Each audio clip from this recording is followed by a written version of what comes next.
They said free the Palestinians, then celebrate the death of native Indians. How these other races gon' take us serious? They don't. It's silly thinking you can fight oppression with a vote.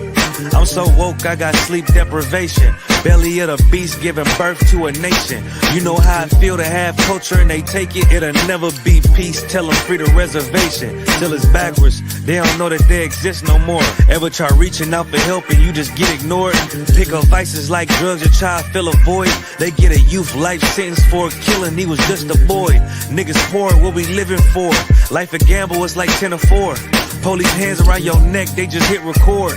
We in war, man, this ain't the norm. But you don't know how I feel to be black. Yeah, you don't know how I feel to be black. Yeah, you don't know how I feel to be black. Yeah, you don't know how I feel to be black. Yeah, you don't know. Mama on the stage crying. She just lost her only son to gang violence. Pops level 4 yard talking through the vents. Have you ever tried to hug your loved ones through a fence? Have you ever been hated just because your skin? Have you ever worked all week and couldn't pay your rent? Life a trip, I'm trying to catch my balance. Every step feel like I'm walking backwards. Credit card, but God check the balance. I come from where it's rough, that's why my heart callous. They want you to fall weak, that's a war tactic. Look how we live, what's scary than that? What you know about crossing the Darien Gap? Risk your life to live in hell or bury your kids. Either way we gotta suffer and they just get rich. Life a bitch, why I waste time telling you that? Cause if you ain't a nigga like me, you don't know how I feel to be black. Yeah, you don't know how I feel to be black. Yeah, you don't know how I feel to be black. Yeah, you don't know how I feel to be black. Yeah, you don't know.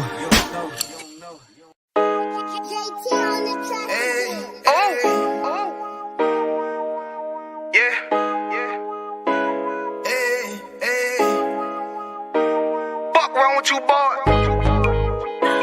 You know what time it is, nigga. Better watch how you step in. Yeah. But that was my nigga.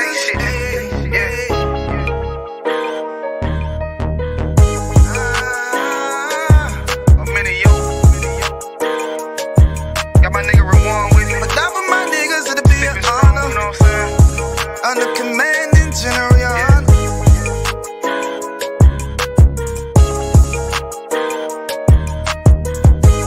Die for my niggas, it'll be an honor and a blessing.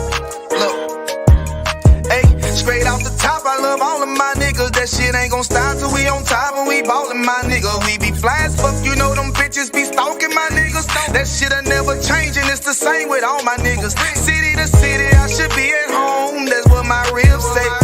But bitch, I'm grown, I'm in these streets and closed caption. Niggas know we bout that action. If a nigga play with me, then my hockin' gon' let him have it. Hey, thank you the shit, this truth the shit. Nigga play, I let that Ruger hit. Get on them tracks, they be like, who is this? I'm rude with it, ain't got no manners. All them pussy niggas talk this shit, yeah, I know they can't stand us. But we UPK, Louisiana, bitch, that's what I'm reppin'. And my niggas solid, number real ones in my section. If you wanna get down, put your boots on, start stepping. Brotherhood is a weapon. Brotherhood is a weapon. Better watch how you stepping, cause brotherhood is a weapon. If I die for my niggas, it'll be an honor and a blessing. Better watch how you stepping, cause brotherhood is a weapon.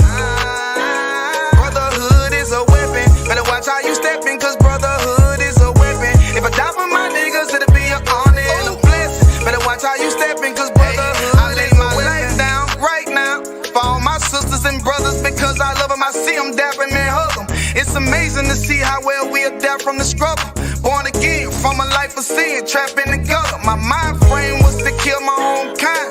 Feeling inferior, waking up ready to die. Run with them killers, so it's just a matter of time. For why take your life or let you take mine? That's when I realized the slaves killing slaves, while the white man live to get old. We in them graves, the shit got me feeling played. I opened the Bible, went through them records, found out we was royalty, a nation to be respected. But in this world we rejected, we hated for our complexion. Still fighting to get accepted, we hear the truth and reject it. But love is getting corrected, and all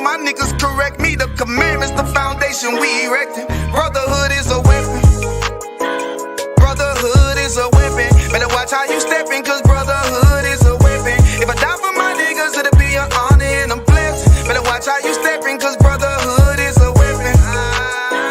Brotherhood is a weapon. Better watch how you stepping, cause brotherhood is a weapon. If I die for my niggas, it'll be an honor and a blessing. Better watch how you stepping, cause brotherhood is a weapon.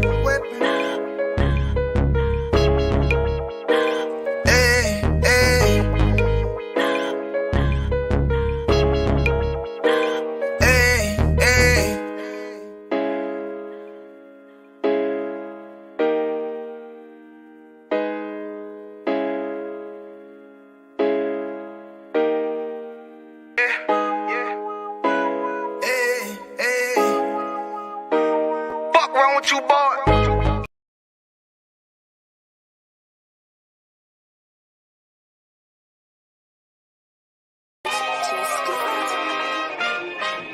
We still here, still standing. UPK, we never left the building. Commanding General Yohana, you know. Whoa, check it out. Woe into America. Seize everything and bring these crackers to their knees. I need everything and I do mean everything. I know they don't like us. Go ahead and try us. Don't make me call upon the Lord and put this earth on fire. I'm only getting better and I'm only getting higher. And you are getting weaker. That's why you cannot beat us. I know you do not like us. We don't like you neither. You went against the grain. You should be ashamed. You went against a king. Let's just call it treason. Can't wait for killing season. All that shit that you be preaching. Let me see if you believe it. They say they can't be touched. Well, I'm about to put my hands on them. No more missing nice guy. I gave that spirit up. Lord, give me strength so I can tear this city up. Babylon is falling, but it's just not fast enough. Angels with a nigga, so you niggas cannot touch. Ooh, this shit not adding up. Fucking raise it up. Listen to them devils while you let them gas you up. Yeah. Said I pray they understand. I said I pray they understand. This shit not adding up. Fucking raise it up. Listen to them devils while you let them gas you up. Said I pray they understand. Hey, I said I pray they understand. They want me to bite my tongue, they don't like criticism. Can't sell oppressors the devil, YouTube restricted niggas. But they can post bitches twerking, police killing niggas. You can rap about catching bodies, and millions listen. Bitches rap about they box, and children listen. You say you black and gay, to them you still a nigga. You chasing Susie and Becky, they Emmett Tiller niggas. You got the ones that compromise, and you got field niggas. It's a real difference, it make me feel different. When I kick on my boots, tie up a meat tree, I know what we teaching that camp, nobody teaching. These devils telling lies without blinking. They ain't got the integrity, try to reach them. They say they conscious and they woke, but they sleepy. I ain't sparing nobody, I'm going in. It's a rap when I hop up on that podium. This shit not adding up, fucking raise it up. Listen to them devils while you let them gas you up. Yeah. Said I pray they understand. I said I pray they understand. This shit not adding up. Fucking raise it up. Listen to them devils while you let them gas you up. Said I pray they understand. Hey, I said I pray they understand.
Shalom, Israel. Shalom.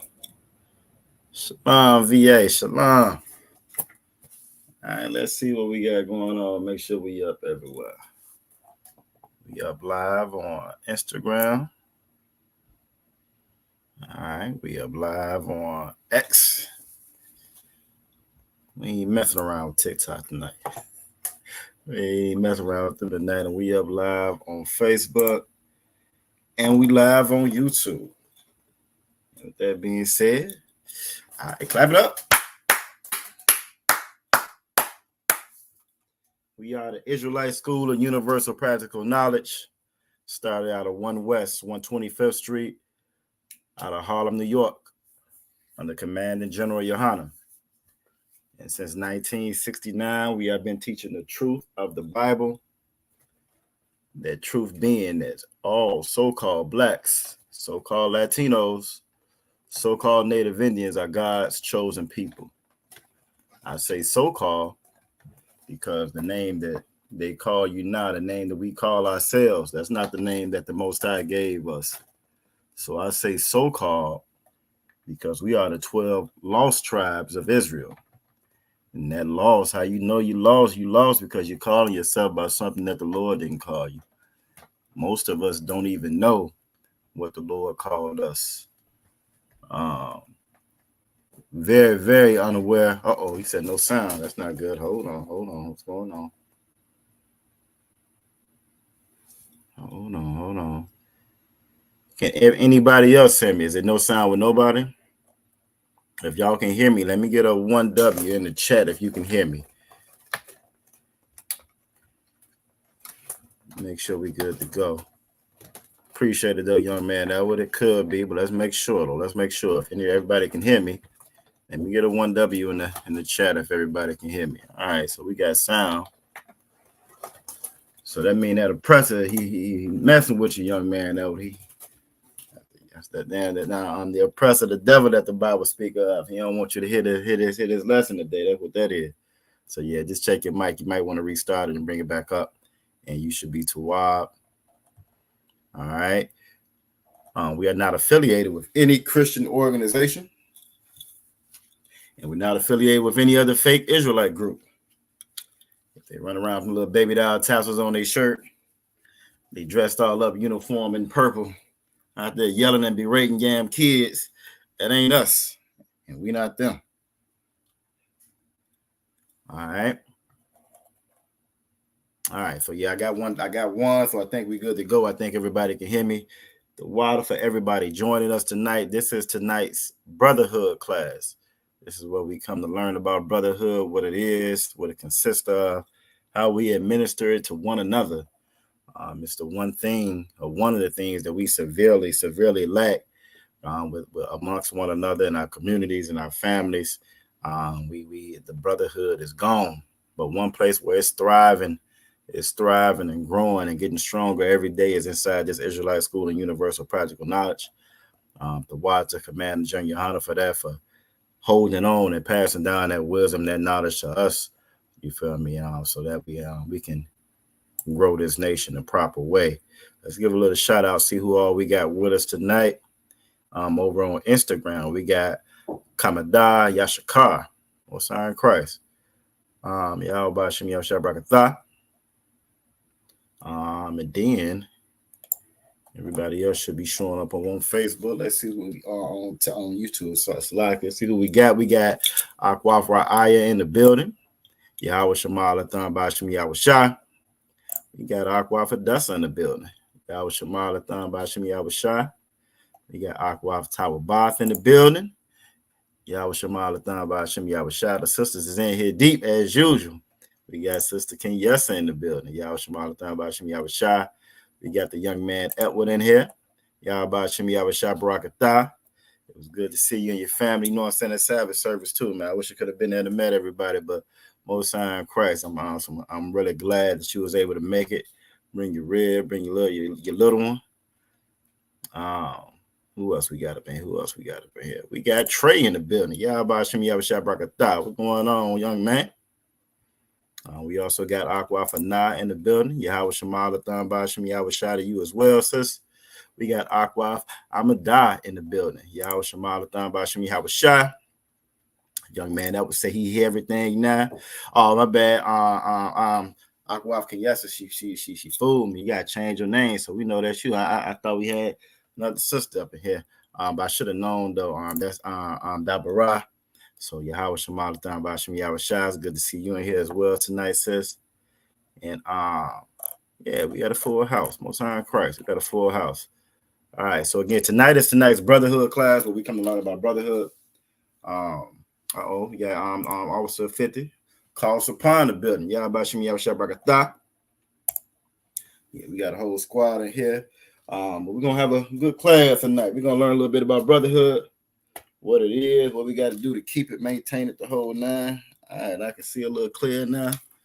That'll work. We got my brother in here, Officer 500, Mataza Kara, Yahba Shem Yahweh Shabarakatha. And with that, we're gonna go ahead and get started. Aqua saw all her Aquafian in here deep as usual. If you have any questions or comments or concerns throughout the class, go ahead, throw them in the chat. If this is your first time joining the class, again, we are not your Christian church. Not only are we not your Christian church, we're not none of these other fake groups. So you're gonna get a real answer. You're gonna get the honest, a truthful, a biblical, thus said the Lord answer. If you do have a question, so by all means, in the Bible, when we read the Bible, you read that word church. That word church is just another word in Hebrew. It's school, Bayav Saparium, or school in the Hebrew. We come here to learn about the Most High, and unfortunately, because of Christianity, because that line church, we have no idea who we serve. We have no idea who our Father is. We don't know what's right, what's wrong, what's up, what's down, none of the above. And this is what we come to rectify that. This is what we come to fix and correct that. You feel me? So again, if you have any questions, comments, or concerns, by all means, y'all make sure y'all put that in the chat, and we're going to get you an answer. You know what I'm saying? Lord willing, we're going to get you an answer. Tonight is a Brotherhood class. We like to start the Brotherhood class off the same. Again, with it being such a prevalent, persistent problem that we have within our neighborhood, the lack thereof of the brotherhood, we like to reinforce or reiterate what that word means, what brotherhood actually is, how the Most High define brotherhood. So you can have your own definitions for anything. You can define anything. You can be colorblind and say that blue right there is gray or green or whatever, and it's not going to be gray or green to everybody else. The problem is, we have shared definitions, but we don't share them with the Lord. We got shared definitions with this country. We got shared definitions with our peers and family members and so forth, but it's not a shared definition with the Lord. And the Lord has definitions. The Lord gave us a definition of what all these words, these things that he made, that he created are inside this Bible. We come back here again to learn that today. So we're going to start off the same way like we always do. Brotherhood, with us missing and lacking brotherhood so much. What is another word for brotherhood? Let's find out what brotherhood is. What's another word for brotherhood? All right. As y'all can see by the title of the class is Seeking Justice from the Unjust. Seeking Justice from the Unjust. We have been lied to so much in this place and in this kingdom by our own, by everybody else, to the point where we don't know who our friend is, who our foe is, who our family is, and how to go about with any of those. Again, those definitions are important. You can't define something. You don't know what it is. You don't know how to operate within that. And as you can see, if this is your first time watching, you see these answers coming in, you will see that when I asked that question, the usual suspects is on it. The usual suspects is on it. And give Aqua for Aya a hand. She said sisterhood. She gave us a precept as well, and we're going to pull that precept. Amadah says sisterhood, give her a hand. Aqua Tower Bob says sisterhood. Young man Edward said sisterhood. You feel me? And Aqua Fana said sisterhood. So brotherhood and sisterhood go hand in hand with one another. Brotherhood and sisterhood go hand in hand. You're not gonna find no children's church in here. We don't do no women's retreat, no special women's Passover. We don't do that in here. You know what I mean? This word, this law, these statutes, these commandments, this wisdom that the Most High left and passed down to us is for all of us. And the thing about that, if one is missing or lacking, it's kind of like a ladder. You know what I'm saying? You pull one of those rungs out that ladder, just gonna make it harder for you to get up to the top. And we've had so many snatched out of our ladder of understanding and wisdom. This is why we don't ever make it nowhere. This is why we can't never succeed or progress. But in here we progress, and here we succeed, and here we exemplify, and we show what brotherhood and sisterhood is. And I already had a couple of people answered already, but brotherhood and sisterhood. Well, I pulled this precept for the ones who haven't answered already. Brotherhood and sisterhood. What's another word for brotherhood and sisterhood? Let's get it. I'm going to go ahead and get this precept up while y'all tell me what another word for brotherhood and sisterhood is. Share this real quick. That's what I want. That's what I want right there. There we go. While for eyes, she had already said love. Give her a hand. She's absolutely correct. And she gave us that precept that we're going to have up on the screen. And I think we're actually going to start at 2.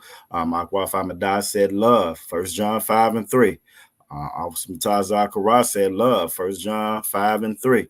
Akwaf Tawabab said love. 1 John 5:3. And the way that we all answer that uniformly together the same way, we can administer and show that to each other the same way. We all have the same idea or knowledge on what love is. That's the benefit, again, to coming in here, learning, coming into this school, Bayab Saparium, and learning, thus said the Lord, learning the law, statutes, and commandments, learning what the Lord requires of us. You can get a brand new job today. They say, I'm going to pay you $1 million every 30 seconds. You just got to follow these simple instructions, and you're going to get that check. If you don't know what those instructions are, it's going to be very, very hard for you to get that check at the end of that week. You feel me? And that's our problem. Our problem as a nation and as a people, we don't know what the instructions are. We don't know what the Most High requires of us. You feel me? We do everything our own way. We do it within our own circle, within our own tribe, and it don't work like that. It don't work like that. We are one big family. When you're reading this Bible and it's talking about the tribes and the nation, that nation is just another word for race. That nation is just another word for nationality. That's us, our people. We are one big family. One big family, but we've been taught that we are Black and African American and Afro American and Latina American and Cuban and Puerto Rican and Brazilian. We've been taught with some of any and everything except for what the Lord called us, and the Lord called us Israel. The Lord called us Israelites. Yahweh Shemada, Bashim Yahweh Shah. Akwaf Kwamada. I'm checking in from out of Chicago. Checking in out of Chicago under Captain Mawquad. You know what I'm saying? That awesome podcast that they give out in Chicago. I think that's I'm actually from this city. I'm from the city. You know what I'm saying? So like when I'm listening to them, it's like listening to home. And they be keeping me rolling. Very, very entertaining and awesome podcast. If y'all haven't checked out that Round Table of Truth, that's my joint right there. And we also got the Midwest Fire Cookout getting ready to come up. Now it won't be in the city this year, but it won't be that far from the city. It's gonna be held in Detroit this year.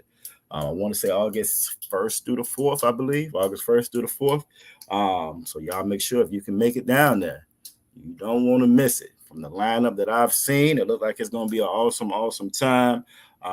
Really good time. And it's always a good time we come together. The reason why it's always a good time we come together because we actually have brotherhood and sisterhood. We actually have love for one another. It's not contemptuous. It's no problem or fussing and fighting and us vying for position and all that. We don't do all that because we actually got love for one another. We want to see each other succeed. We want to see all of us succeed and build this nation because we know what's in store for us if we do, because we know what the Most High said was going to happen when we came together, like Zephaniah 2:1 says, gather yourselves together. But we got to love. 1 John 5:3. We actually going to start up at 2. We're going to start up at 2, and we're going to get what this definition of love, this definition of brotherhood, this definition of sisterhood is. Because if this is your first time here, you don't know what love is. It's your first time here. This your first time hearing us. You don't know what love is. You don't know what brotherhood is. You don't know what sisterhood is. And I'm going to prove it to you. I'm going to prove it to you right now. Yahweh Shemadathon Bashim Yahweh Shah.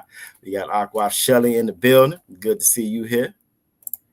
Good to see you here. The family, the VA family, continues to grow, and that is a beautiful, beautiful thing, and a testament to the Most High. You feel me? When we come together and practice and again exemplify this love, this brotherhood, this sisterhood. You can see it in the family, how the family growing. That's a great thing. So it's good to see everybody in here tonight. 1 John 5:2 reads, "By this right here, not what grandma taught you, not what your granddaddy taught you, not what you learned in school, you learned in church, you learned from your boyfriend, from your girlfriend, from your mother, your father, your sister, your brother. Nope, this right here. Whatever you thought you had knew before, whatever you attributed love to before, erase that. Get rid of that. I'm finna tell you right now what love is. It said, by this, we know that we love the children of God, the children of the Most High, and we know that the children of the Most High are the Israelites. All right, as much as they try to lie, and make it seem like everybody is a child of God, right? Ain't that the lie you heard growing up? That's the lie I heard growing up. The lie I heard growing up was everybody was a child of God. And even when they told that lie, even when they told me that lie, that everybody was a child of God, they really didn't even believe it when they told me. What they were really trying to say was we was the step kids. we was the step kid. We was the Gentiles, step kid, because they didn't have no understanding of what that word Gentile meant. So they told us that we was the step kids, you know what I'm saying? We got the leftovers, the leftover love that just kept to trickle down, how they say. You know, we learned about trickle down economics, you know what I'm saying, in America, where they talked about trickle down love in that church when they came from, when they talk about love for us coming from the Most High. And the Bible does not say that. You are so-called Black, Latino, or Native Indian, you are an Israelite. So you get first dibs on the love. You first in line for all the love. You are the children of the Most High. So it says, by this, we know that we love the children of the Most High. The reason why you see so much devastation within our communities, the reason why you see us torn down the way we are, suffering from drug addiction, broken homes, broken families, abused, the whole nine, locked up, mass incarceration. The reason why you see all of these things is because we don't love the children of the Most High. We don't love one another. And we don't love one another because we don't even know the first step to loving one another, because we don't know what love is. Yahweh Shemala Thon Bashim Yahweh Shada Akwaf Shara Yakwa out of Dallas, Texas. Another hub and beacon. I mean, I can't wait to get down there and check out the school down there in Texas. I didn't make the cookout last year. I'm gonna try to make sure I make it this year. You know what I'm saying? So it's another one. Again, if you watching and if you in those areas, you know what I'm saying, we always recommend to the brothers and sisters, if they watching, it's their first time watching, you make sure you reach out to that school within your area.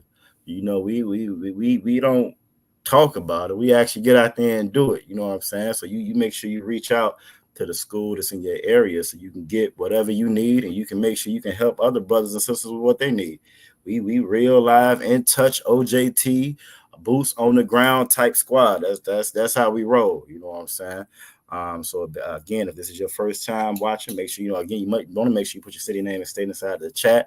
But again, just go to Google, type in Israelite School and Universal Project of Knowledge. The nearest one is going to pop up. Call that number. You know what I'm saying? Get in touch with them.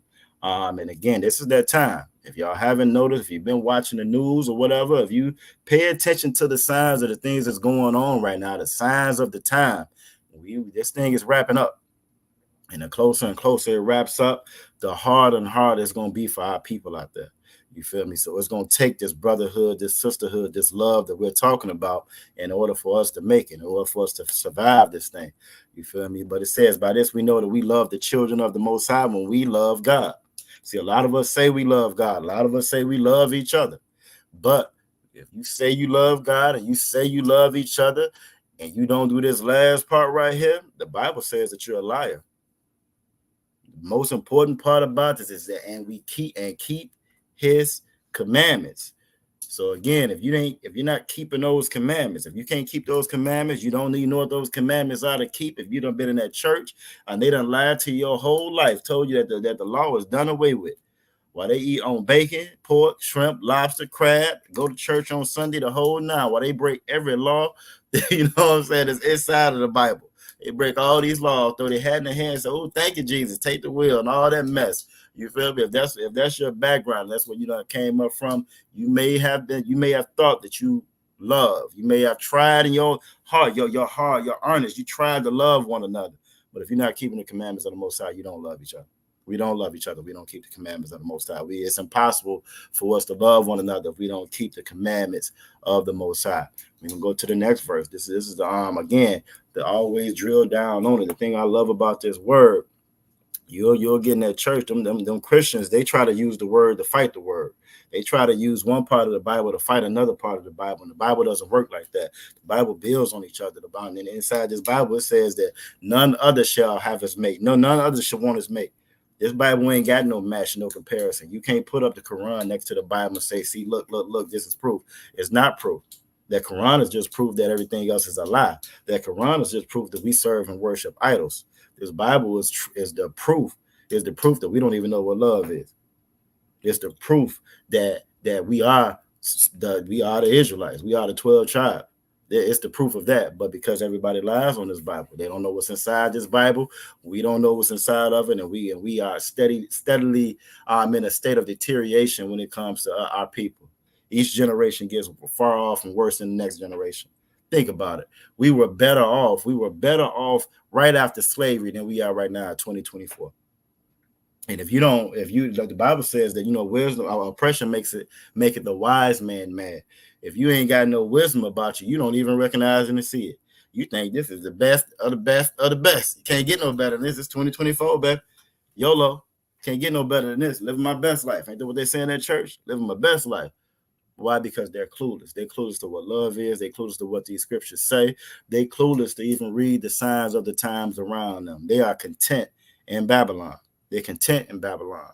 But our King David said, just let him be a doorman. He said, I'd rather be a doorman in the kingdom of heaven, right? Than a king here, or a king or somebody high and mighty or wealthy or well off to do in this world. This world being this devil's world. This world being the society that's about to be in. This is Esau's world. This is his kingdom. Ours is the one to come. But we can't get to ours if we can't learn how to love one another. Let's get to the next verse. Next verse. 1 John 5:3. Again, it's going to go tell you again. For this is the love of the Most High. He just told you how to love the children. He told us how we love one another. You can ride through any of our neighborhoods up there in Chicago. You know what I'm saying? We're also Aqua Palmadar is at. You can go through Dallas. You know what I'm saying? Where Aqua Shiraz at. You can go through Richmond. You can go through Newport News, Hampton, any of these cities, and you're going to see examples every day, all day of us not loving one another. We sell drugs to one another. We shoot, kill one another. We sleeping with each other's wives and stuff. We can't stand one another. And then we quick to turn around and blame the other one. You go back to those days, like I said, fresh up out of slavery. I've heard stories. I ain't experienced too much of it, but I've heard a story where you can go knock on the next door neighbor, on the next door neighbor's door. I need a cup of sugar. I mean, you get a couple pieces of bread or whatever, and that hospitality, that love was there. We don't even have that no more. You don't have that no more. You knock on somebody's door nowadays, they don't know you are. You're gonna have a problem on your hand. You feel me? I've always grew up hearing that statement. It takes a village to raise a child. Well, you say something to somebody's kid today. Say something to one of your kids today. If the child don't pull out a strap or something on you, that parent gonna come down there. It's gonna be a problem. If the parent is there, this is the society that we live in. And again, it continues to get worse and worse because we don't have any love for one another. Right? We don't have any love for one another. And right, we don't. And it's sad. It's sad and it's crazy. We rely more on these other people. We rely more on this other nation. Like the title of the class, you know what I'm saying? We seek justice from the unjust, from a people that's never paid for no crime they've ever done when it concerned us. That's what we go to for justice. We don't handle that. We don't handle those disputes within one another because we don't love one another. We don't trust one another. And that's the exact opposite of what the Lord laid down for us. You know what I'm saying? Exact opposite. Young man, that was it's like that further south in a few select places. It's like that all over the place, young man. I promise you, I don't care where you go. Like one of the another lie, or you know what I'm saying, misconception that they've always tried to put out. They've always tried to pit us against one another. I remember this from me growing up, you know what I'm saying, up north, right? I always like to say I had the benefit of the best of both worlds. My grandmother and them, they was from Mississippi, Alabama, but I was from Chicago. You feel me? So I always got to see both of them. And I didn't realize until I got older. Well, everybody that's up north is the same ones that was down south. You know what I'm saying? Everybody that was up north is the same people that's down south. That's in Chicago, LA, New York. All of them come from down south. So we are all the exact same. It's the same. It's just a little different type of racism. It's a little bit a different type of oppression. You feel me? You got more opportunities up north to get in trouble. You got less opportunities down south, you know what I'm saying, to get into some trouble. You feel me? But it's all the same. It's all the same. We are hated. We are hated and undesired people, an undesired nation all over the globe. All over the globe. And that's up north, that's down south, that's in the Caribbean, that's in the UK. I wasn't that familiar with the UK, but there's so many stories now, you know what I'm saying, with me looking at the other schools, you know what I'm saying, especially our school that we got over in the UK. I mean, it's the exact same as over here. They can't stand us over there either. You feel me? They just cuss us out. You know, they just got different slurs and different cuss words for us. You know what I'm saying? But Esau is Esau all over the world. Esau can't stand us. Esau accept and love everybody except for us. Everybody except for us. Everybody. And as much as they claim that these other nations are enemies to them, they only have one enemy and one real threat. And that one enemy and that one threat is us. And right, he said these curses are real. The curses are absolutely real because the Most High is real. It's crazy. We serve a fake God. We serve fake gods and fake idols. But the real God, the real one and only God, he the one put these curses on us. And the only way we can break that, we can get from underneath that is by us following these laws, statutes, commandments like he told us to. So it said, for this is the love of the Most High, that we keep his commandments. So again, letting you know, it's only one way to do this. There's no other way to get it. It's no getting around this. There's no other way to do it. There's no substitution for it. There's no replacement for it. Yeah, ain't no back door in the loving one another. Ain't no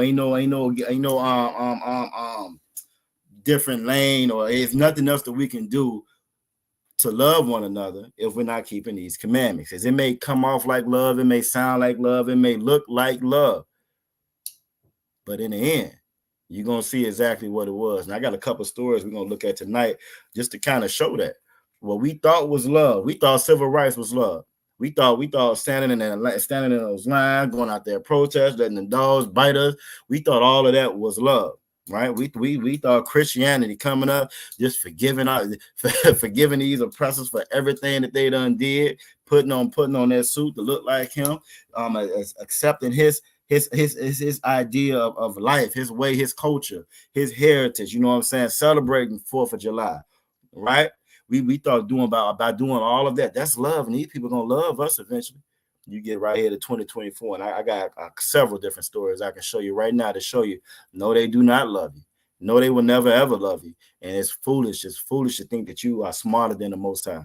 It's foolish for you to think that the Most High, who made them, who made us, who told us that what he made crooked you can't make straight, that you're going to make them straight with this love, this fake love that they've told you that exists, that it doesn't exist. This is the only love that does exist. It said, for this is the love of the Most High, that we keep his commandments, and his commandments are not grievous. They're not grievous, meaning that they're not hard. And like we always do around this time, again, just how a lot of us don't know what love is, don't know what brotherhood is, don't know what sisterhood is. Most of us do not know. If you're outside of this school, you don't even know what the commandments are. So let's go ahead and get a couple of them. Y'all give me a couple of these commandments we're going to look at before we move on to the next topic. Y'all give me a couple of commandments real quick. And Salaki, I'll be right back while y'all give me a couple of these commandments.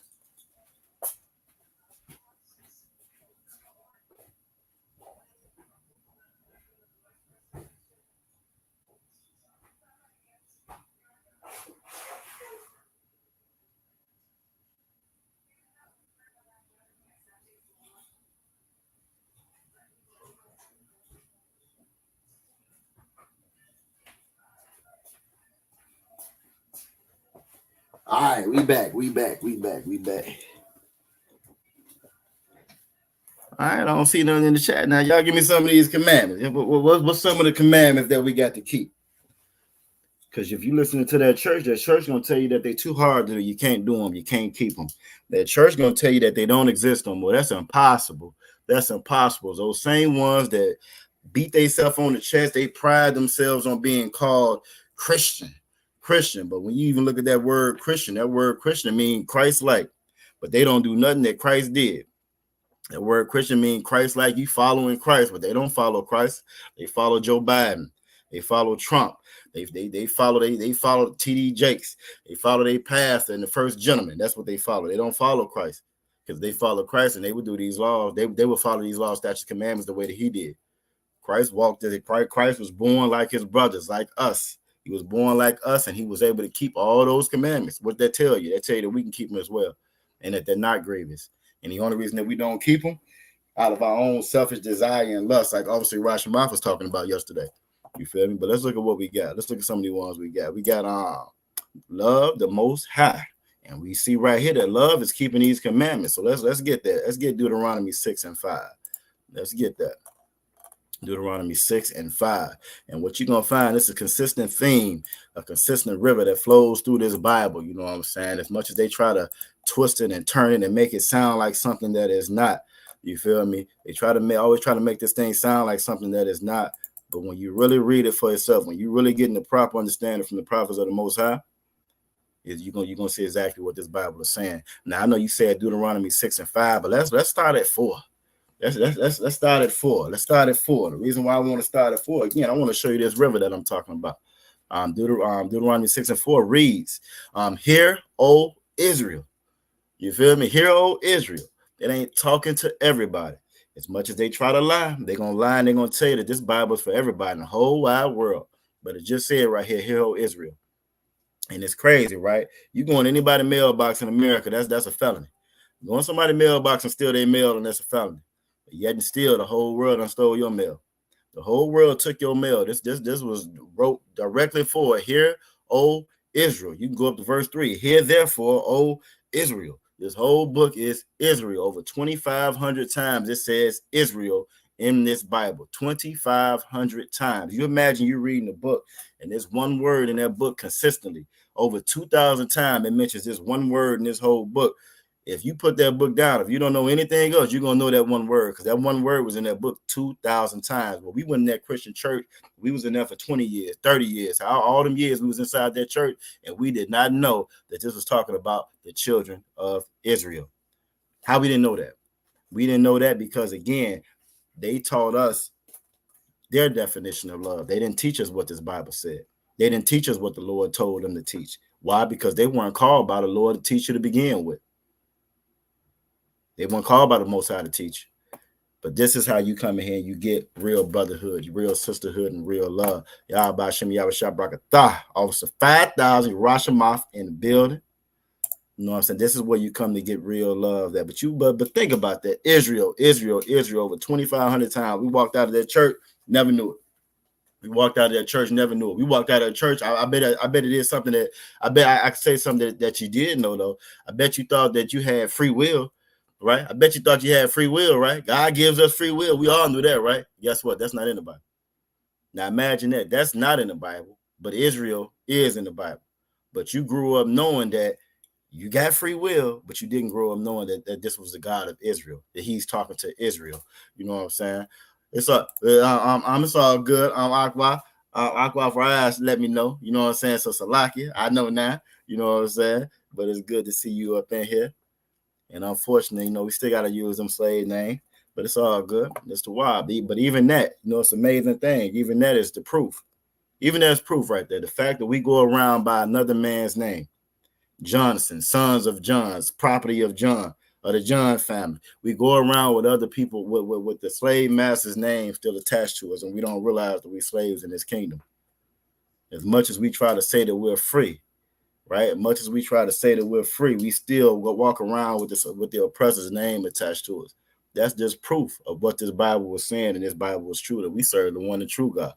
You feel me? But it says here, Deuteronomy 6:4, "Hear, O Israel, the Lord our God, the Most High, our power is one power." He is the Most High. Ain't no second place God. Ain't no, you know what I'm saying, third place. There ain't no ranking system order when it comes to the Most High. He is the Most High. He don't have he's not competing with anybody. You know, in the cartoons, they show, I remember hearing that when it's rain, lightning and thundering outside, oh, that's God and the devil wrestling. The God and the devil ain't wrestling. Ain't no wrestle to be had with. If the Most High is all powerful, which the Most High is all powerful, who he fighting with? Who he wrestling with? He ain't fighting. He ain't wrestling. The fact that he got to plead with us for what he gave us, that's the saddest part about the whole thing. It shouldn't be no fight, no wrestling. The only reason there is a struggle at all is because the Most High loves us. That's it. It's like you arguing with your child. You really ain't got to argue with your child. You control all the bread in the house, all the meat in the house. You control electricity, the lights, and everything else. They coming and they going. It really is. It's really no argument. It's no argument to be had. You feel me? But the Most High is trying to gave us grace and mercy. His grace and his mercy. Why? To give us this time. Give us this time to learn these laws, statutes, and commandments. Give us this time to come back together and come to him. You feel me? So yeah, so Deuteronomy verse 5, and thou shalt love, keep those commandments, the Lord, the Most High, thy power with all thine heart. Whenever you hear the Bible talk about your heart, it's talking about your mind. And with all thy soul, everything that's you that makes you all your soul, and with all thy might, all the might you have should be in these laws, statutes, and these commandments. And it can sound like a foreign concept. You think about it, it really ain't no foreign concept. How many people y'all know anytime anything happen, oh Jesus, oh help me Jesus, oh Jesus, oh Jesus, oh Jesus. They'll say it, they'll give lip service to it, but they just don't live it. Only thing it's saying right here, don't just give lip service, actually live it. And once you live it, it becomes part of you. These laws, statutes, and commandments become part of you. And they make you so much wise. You make better decisions. You can actually love one another. And you can actually see the results of loving one another by, you know what I'm saying, again, keeping these laws, statutes, and commandments, you know what I'm saying? What else we got? So that's a great precept, sis. Again, we supposed to love the Most High. Young man never said no pork, shrimp, crab, or lobster. That's going to be all in the aqua fries right on it in the Levitical law. Right then in your dietary law and Leviticus, and Salaki, your dietary law and Leviticus. Let's go ahead and get it. Let's get Leviticus 11, chapter 7. Let's see what we're working with. Because we've been taught you can eat whatever you want to eat. We number one for high blood pressure, diabetes, you name it. Cancer, the whole nine. We rank number one in these categories when we don't have the numbers to be number one in no category. Anything derogatory and negative and a detriment to us, we rank number one in it. Why? Because those curses that are real, like young man Edward was saying earlier. All right, and 7 start with one of the main ones. 7 start with that main one. It says, and the swine, that pig, that pork.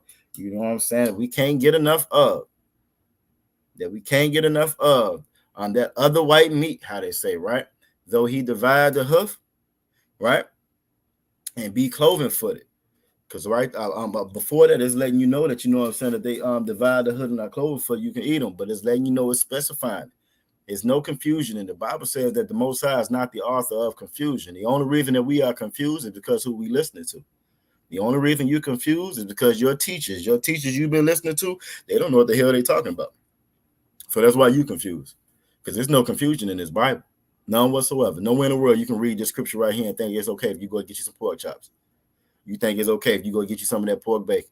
Nowhere in the world. It says, and the swine, though he divide the hoof and he be cloven footed, yet he cheweth not the cud. He is unclean to you. You can't get that mixed up. You can't get around that. So if you eat pork, right? You eat pork because you want to eat pork. Somebody told you to eat pork. They told you to eat pork because they want you to eat pork. They eat pork. It ain't got nothing to do with what the Most High said. The Most High just told you right here, if I'm clean to you. And we know from Malachi chapter 3 and 6 that the Most High don't change. So if the Most High don't change and he said don't eat it then, that means don't eat it now. You feel me? But we think, even though we suffer from all of these different diseases and issues, like I said, high cholesterol, diabetes, you name it, when it comes to food, we number one in it, right? And it's all because we eat stuff that we shouldn't be eating. That's not food. That's not food to us.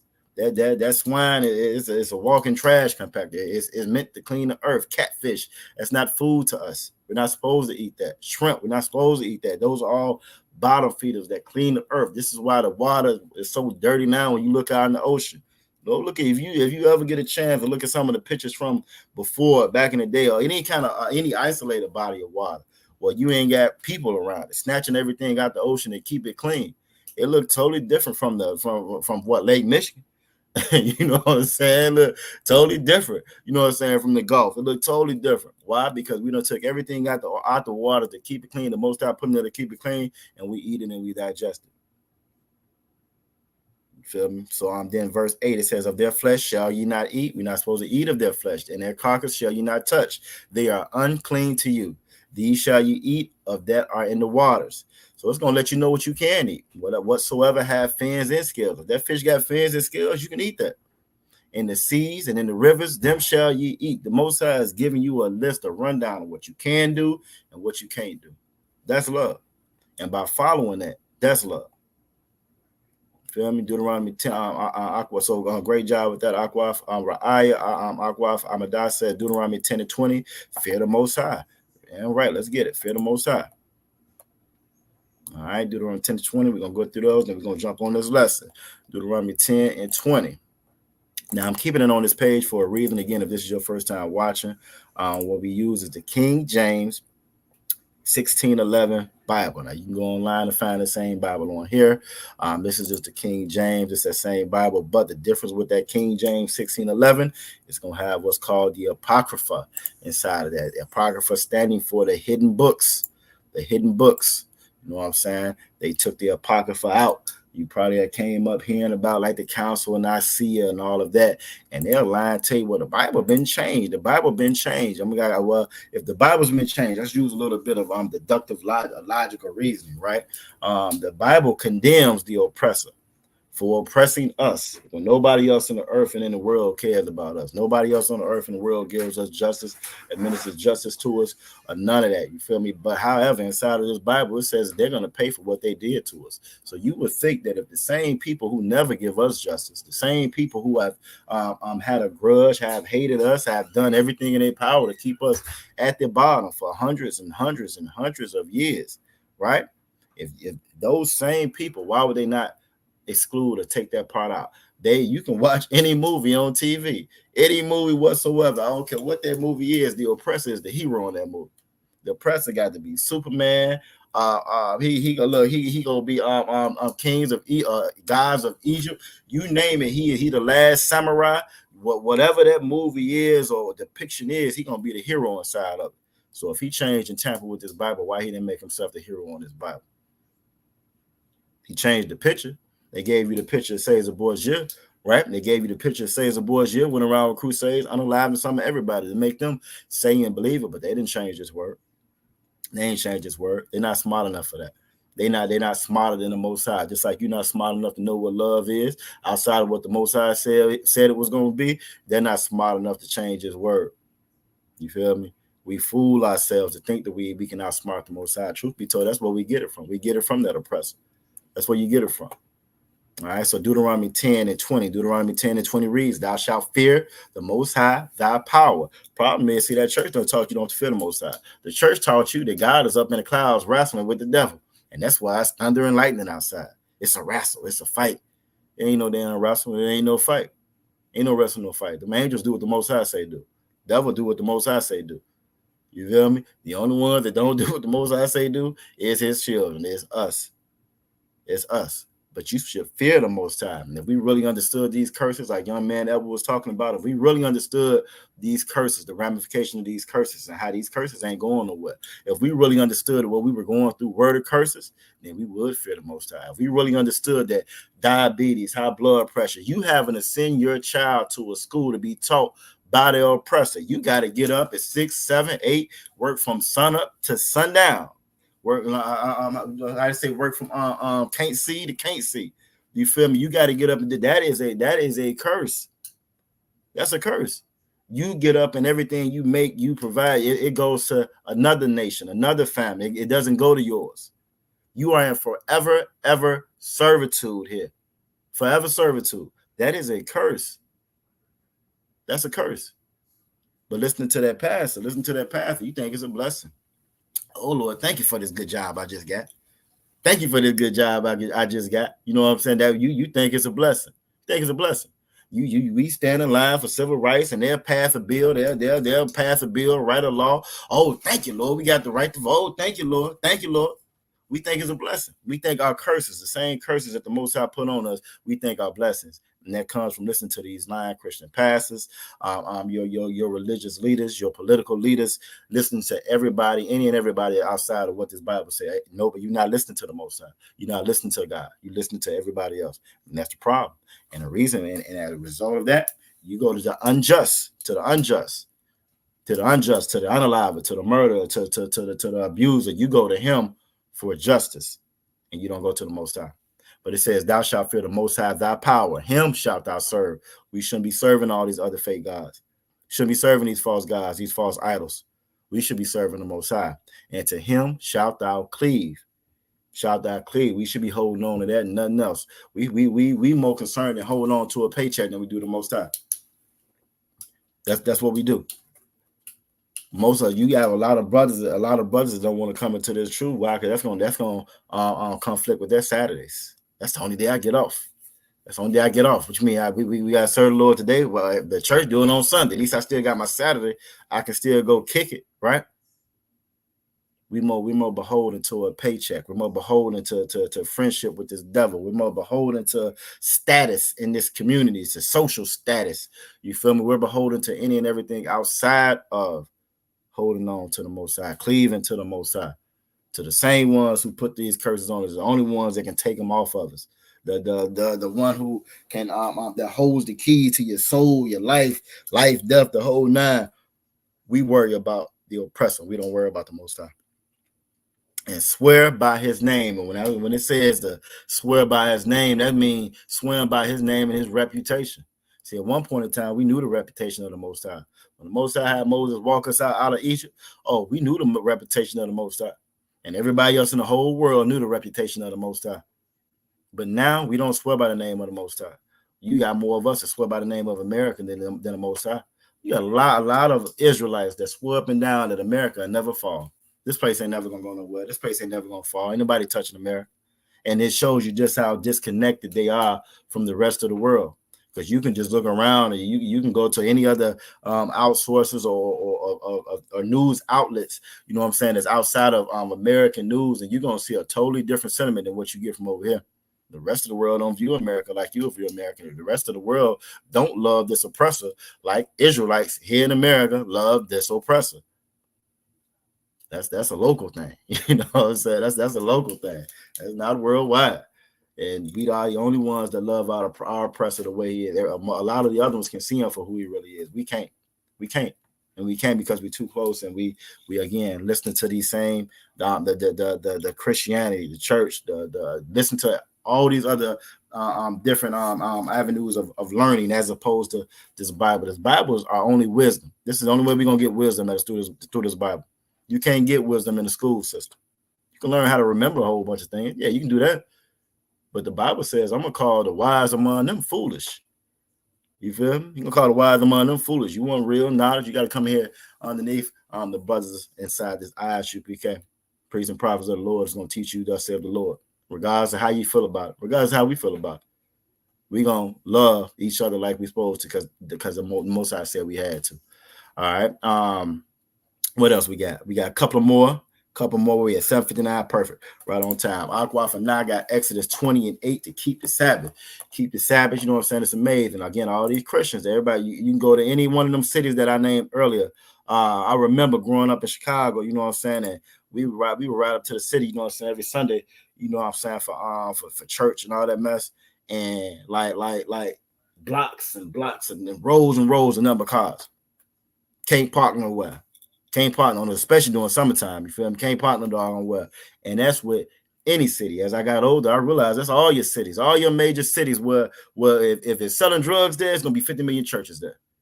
You feel me? If the block got shot up last night, I guarantee it's a church right around there somewhere. That's everywhere you go. And young man, that's up north and down south. You feel me? That's up north and down south. Best believe up north and down south. We're gonna be in church on Sunday. Even though we finna get it right here in Exodus 20:8, he said we need to come to church. We supposed to be there on the Sabbath. What's the Sabbath day? Y'all type in the chat. Tell me what's the Sabbath day. Who knows what the Sabbath is? What is the Sabbath day? Now for the ones that's in Hebrew class, y'all know what that word means. What is that Sabbath day? What day is that? Is that Sunday? 20 and 8. We might start at 5 since Akwaf Amadah put 20 and 5. We'll start at 5 and we'll work our way down to 8. We'll start at 5, work our way down to 8. We're gonna get that Joshua 1, and then we're gonna move on into the lesson. You know, so I got a couple of things I want to show y'all inside of the lesson. But what's that? There you go. Yeah, Saturday.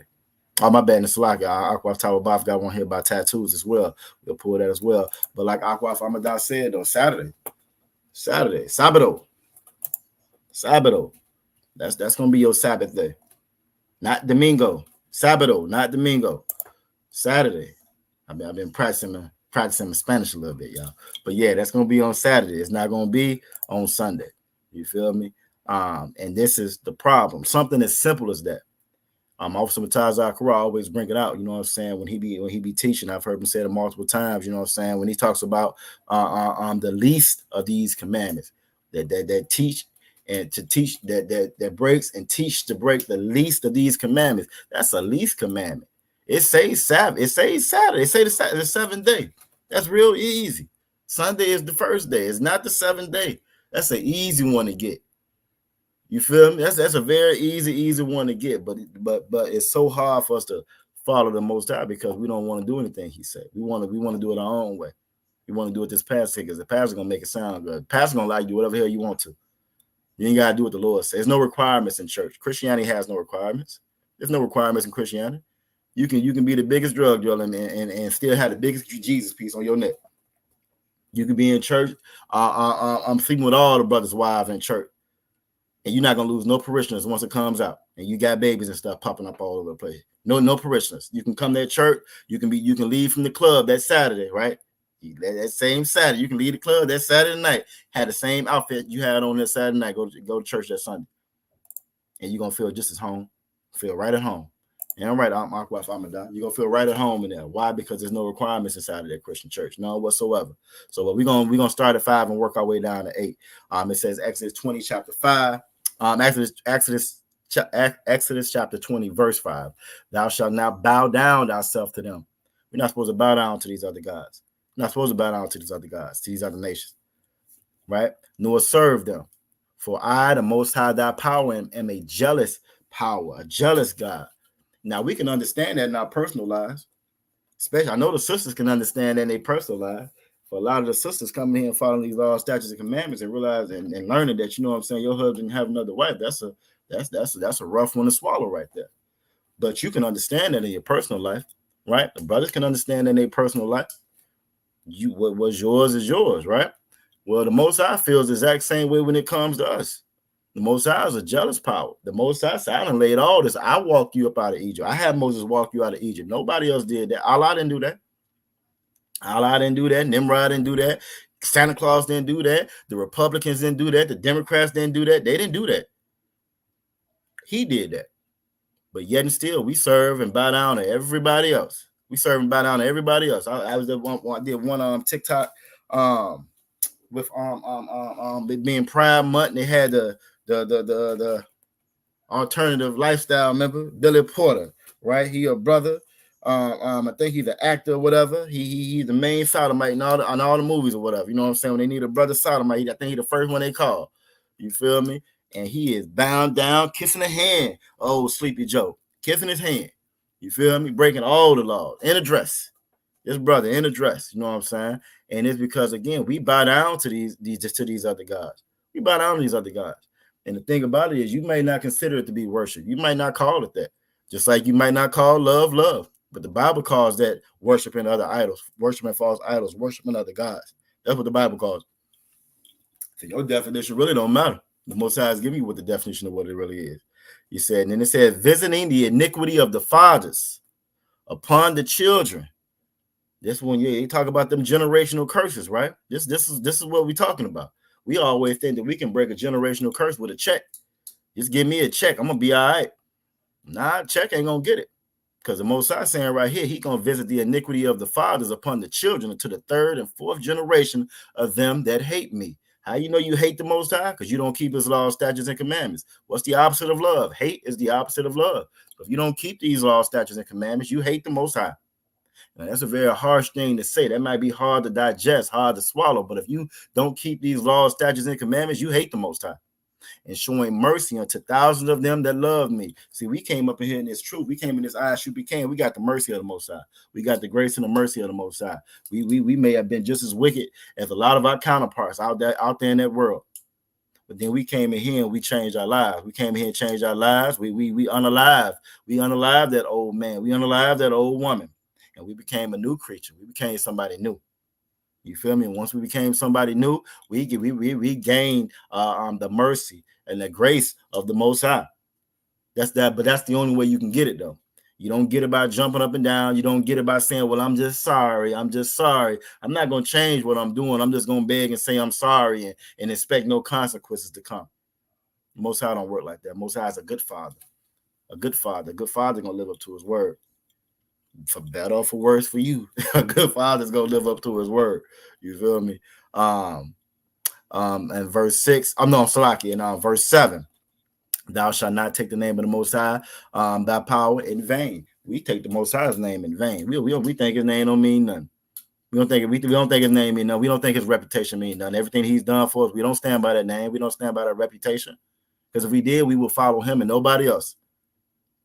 We think when we hear about him, Moses parting that Red Sea, right, and Pharaoh's soldiering them, drowning in that doggone Red Sea, we think that's a joke. We don't think that mess for real.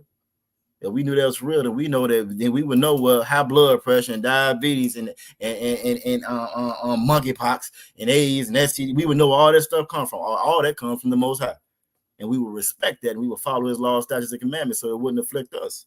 But we don't respect that. We don't think that's for real. We take His name in vain. For the Most High will not hold him guiltless that taketh. The Most High is not going to take His name in vain. He's not going to hold you guiltless. Right? He's not going to say, okay, it's all right. It's cool. You good. You put that money in church. All right, I bet we good. We straight now. You said you're sorry, right? Okay, yeah, you good. We straight now. Most I does not work like that. And you would think that all these generations later, we'd be able to see it. Verse 8, remember the Sabbath day. And this is what we was getting to. Sabbath day is going to be that seventh day. And to keep it holy, and that word holy means separate. The word holy means separate. The fact that they go to church on a Sunday with everybody else in the country, show you right there, it's not separate. How's it separate? It ain't separate. You sitting there with the oppressor and all the other nations. It's not separate. You feel me? What else we got? All right, we're going to get this last one. And then we're going to get on into this lesson because I want to show y'all again some of this is the tattoo as well. All right, so let's get this real quick. What we got? Young man, that was said Joshua 1. King James Version 9, having our commanded to be strong. Okay, let's go ahead and grab that real quick. But yeah, we take the Most High for a joke, and we take him for a game. But the thing about it, these curses are not no joke, and these curses are not no game. And again, I'm gonna show you a couple of stories tonight to kind of just highlight it. And I mean, you don't even have to look far. You don't have to look. I mean, it's every day, all day. I don't care what city, state, locale you're in. You're going to see an example of how the Most High is not playing with us. You're going to see an example of how these curses are real. You're going to see an example of how nothing else you've ever done worked before. All the justice we claim to seek, all the hours and hours we stood in the line, in the rain, in the cold, in the heat, trying to get voting rights, trying to get rights for this, trying to get this appeal, trying to get this amended, and how it never, ever, ever works. But we're going to look at it, though. Verse 9 says, have I not commanded thee? And again, it wasn't no suggestion. Most times it's just like with your children. Hopefully you're not going around giving your children suggestions when they're children, right? Okay, I know you 3, you 4 years old, but can you please go to bed? Don't you think it'd be a good idea if you lay down and go to bed now? Don't you think it'd be a good idea if you brush your teeth? Don't you think it'd be a good idea if you eat some of those vegetables? I hope you're not giving your children suggestions, right? Because the Most High is not giving us suggestions. Have I not commanded thee? Be strong and of good courage. Be not afraid. Only reason we're afraid is because we fear and we serve these other false gods. So we're afraid of them. We're afraid that a person gonna cut their check off, right? We're afraid of them. We're not afraid of the Most High. Need to be thou dismayed, for the Most High thy power is with thee whatsoever thou goest. And that's how come I'm actually glad you brought this scripture up right here. This is actually a really good precept for us to focus on. Again, we go to the unjust for justice and we never get justice. But it's telling us right here that the Most High is with us whatsoever or wherever we go. He's going to be with us wherever we go. So the fact that we suffer like we do, we under all these different afflictions in our communities and neighborhoods, the way that we are, that shows you that the Most High isn't with us. And why isn't He with us? Because we're not following these laws, statutes, and commandments. So it's a great precept of Brother Paul. You know what I'm saying? Last one, Leviticus 19:28, real simple. This again, bound down and serving these other nations. Bound down and serving these other nations. Some of us, how Lil Wayne say, marked up like the New York subway. You feel me? Our bodies is marked up like the New York subway. And again, that's just following these other nations, but we're not supposed to be covering ourselves in tattoos. We're not supposed to get tattoos or make any cuttings in our flesh, none of that. All that comes from these other nations.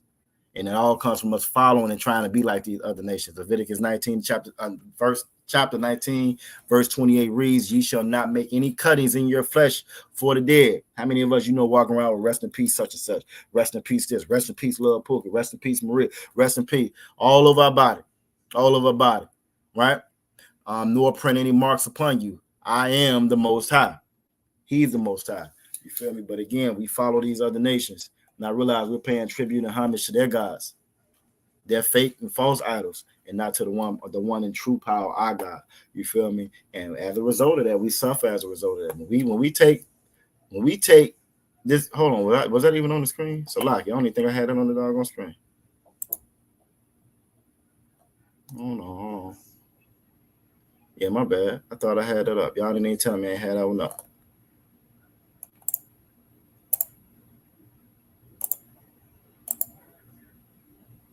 Did I have anything? Maybe I did. Maybe I just couldn't see it. All right, cool. We good. We back. All right, so a couple things I wanted to show. Again, what happens when we go to these other nations, you know what I'm saying, for justice, and we're not going to get that justice that we go to. First off, let's go to, I want to show this story. I'm going to go to one of these stories first. I want to show y'all a result of what happens when we go to some of these other nations for justice. And the story I'm going to start off with, where you at? Let's start off with this one right here. Let me fix my screen to make sure I can see what y'all see.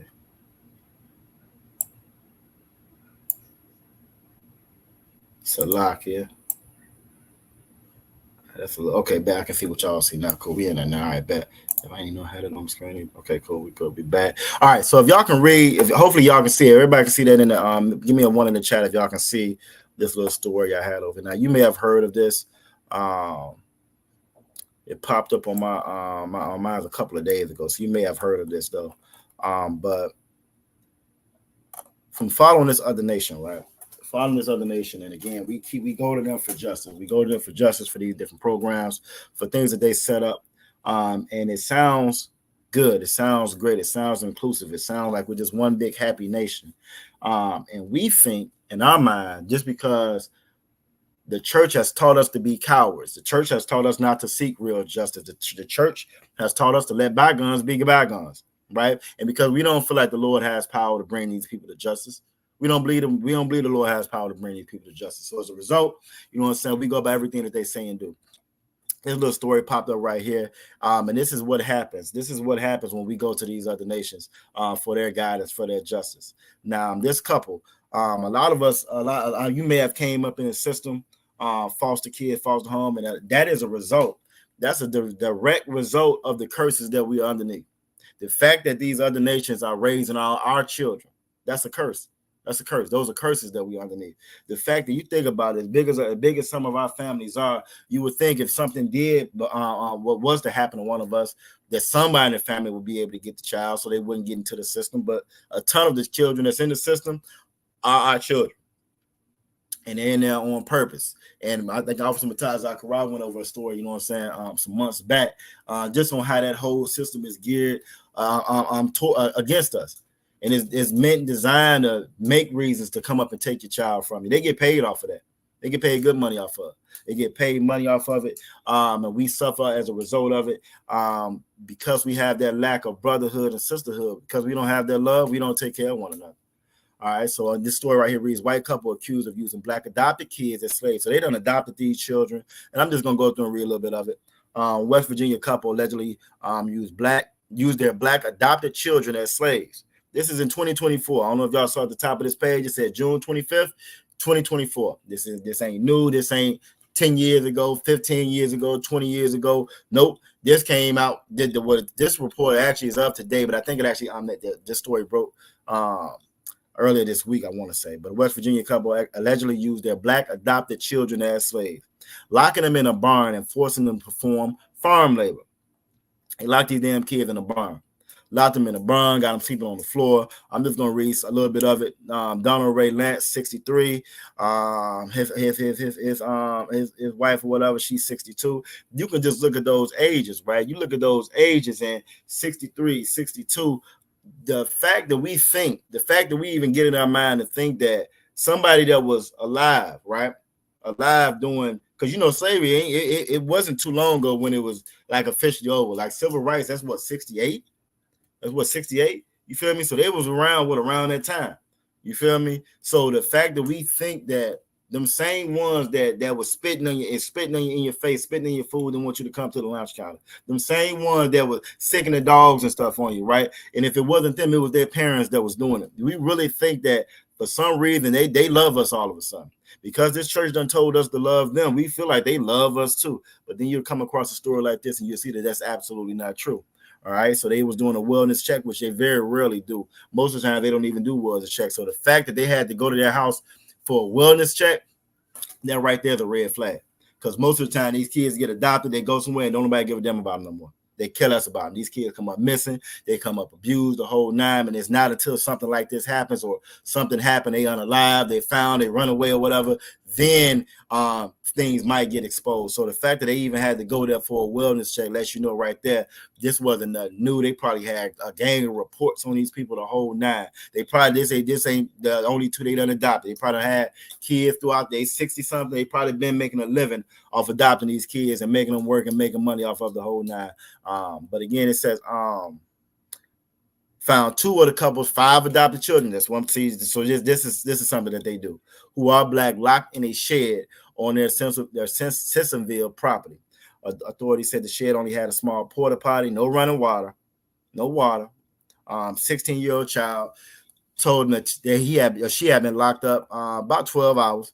So they chaining him up, locking him up inside the shed, no running water. She got fed about 6 a.m. that morning. The 14-year-old had open sores on his bare feet. They ain't even put no shoes on this damn boy. They ain't even put no shoes on this boy. Both children were dirty and smelled of body odor, according to the authorities. They also said they were forced to sleep on the concrete floor without a mattress or padding. So this is in 2024. This is in 2024. This ain't nothing new. And the reason why, again, we fall for this mess every time is because we have put so much trust, so much faith, so much stock inside of this country that does not give a damn about us, that never will give a damn about us. We go to the unjust for justice, right? We go to them for civil rights. We go to them to amend all the wrongs that's been done, even though they're the ones who did the damn wrongs. We go to them to amend all the wrongs. And I always make that joke, you know what I'm saying? It's kind of like, again, you in school and you grading your own test. If you grading your own test and you fail that test, that's your fault. Well, these oppressors are grading their own test. These oppressors, they policing themselves. So they're policing themselves. Why would they say they did anything wrong? They've never had to pay for anything. And the only reason they haven't had to pay for anything is because we don't do what the Most High requires of us. The Most High is a just God. You feel me? Let's get some scripture here. Let's go to Proverbs 12 and 13. I want to go to Proverbs 12 and 13. All right.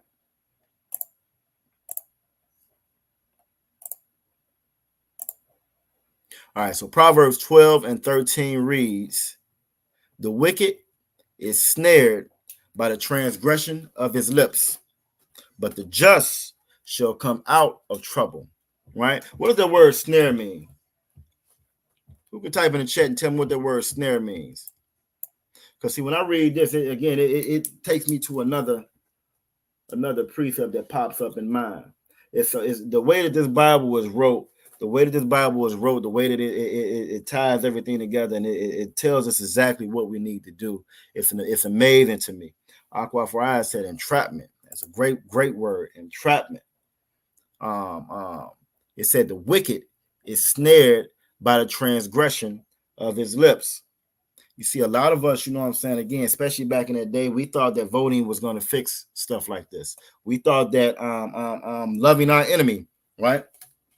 We thought that loving our enemy was going to get us a pass into heaven, right? All that prosperity preaching that we grew up hearing. Aqua also said catch and control. That's another great one. That's another great one. Aqua Tawabab said trap. Aqua Shelley said to make a mean face. Now, not sneer, but snared. I know I got sometimes my accent, but it's snare, baby, snared. So not sneer, but snared. But we gonna get it though. We gonna get it real quick. They said the wicked. There you go, our young man. That was said lured in.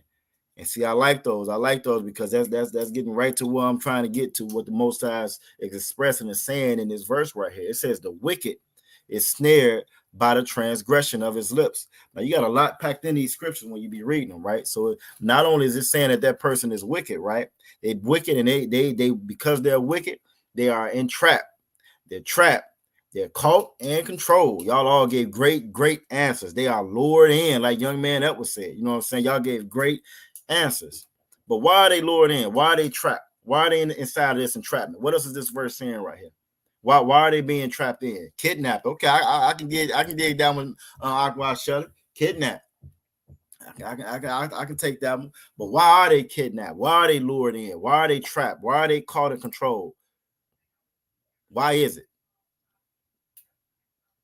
Who could tell me why? He said the wicked is snared by the transgression of his lips. Why? How they getting caught in these traps?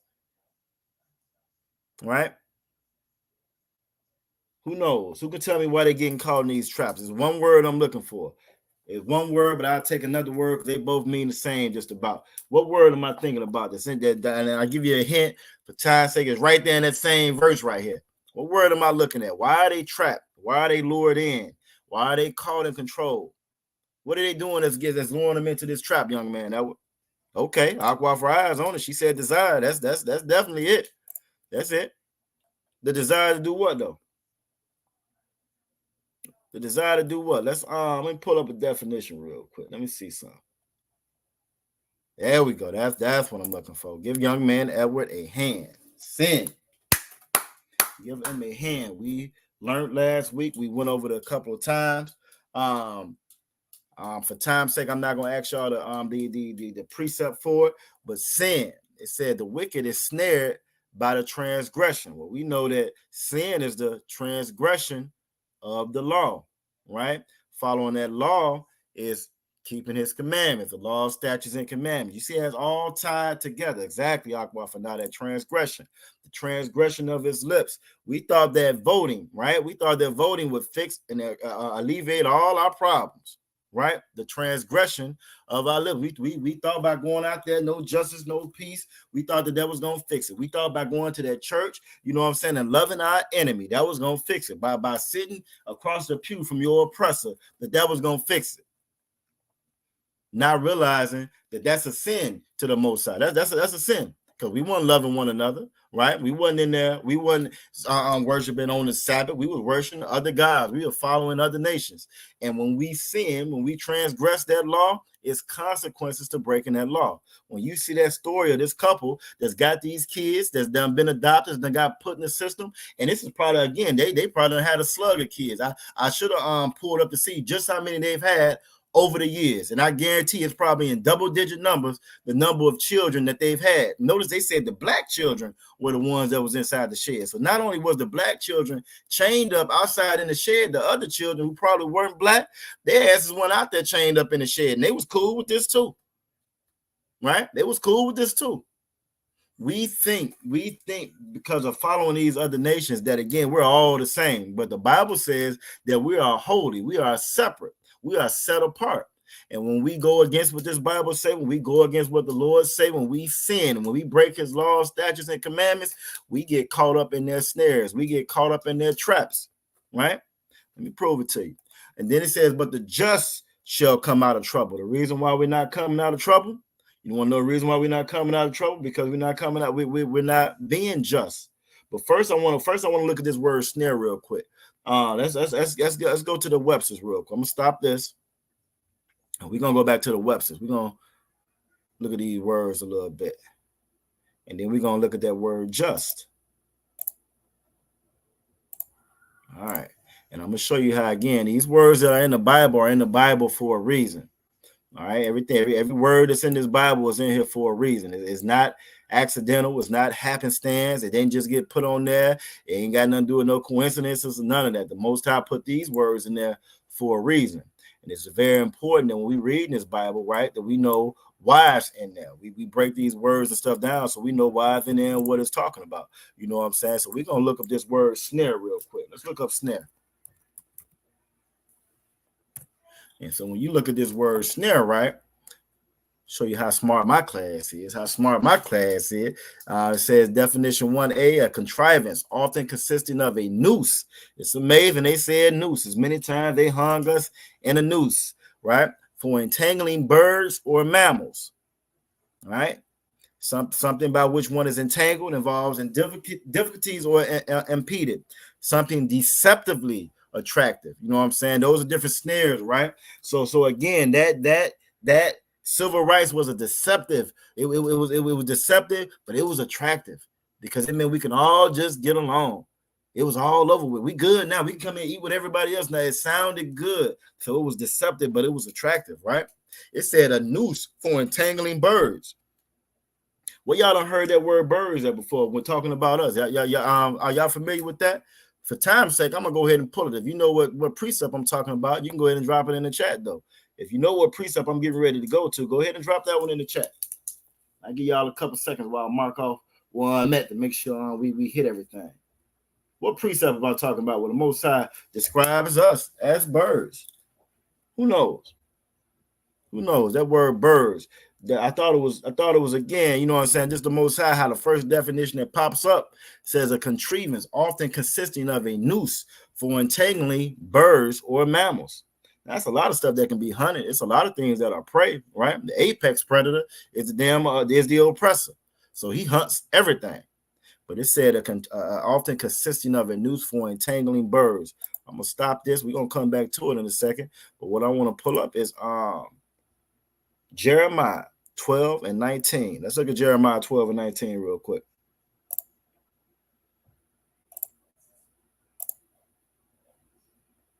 All right, we're gonna look at Jeremiah 12 and 19.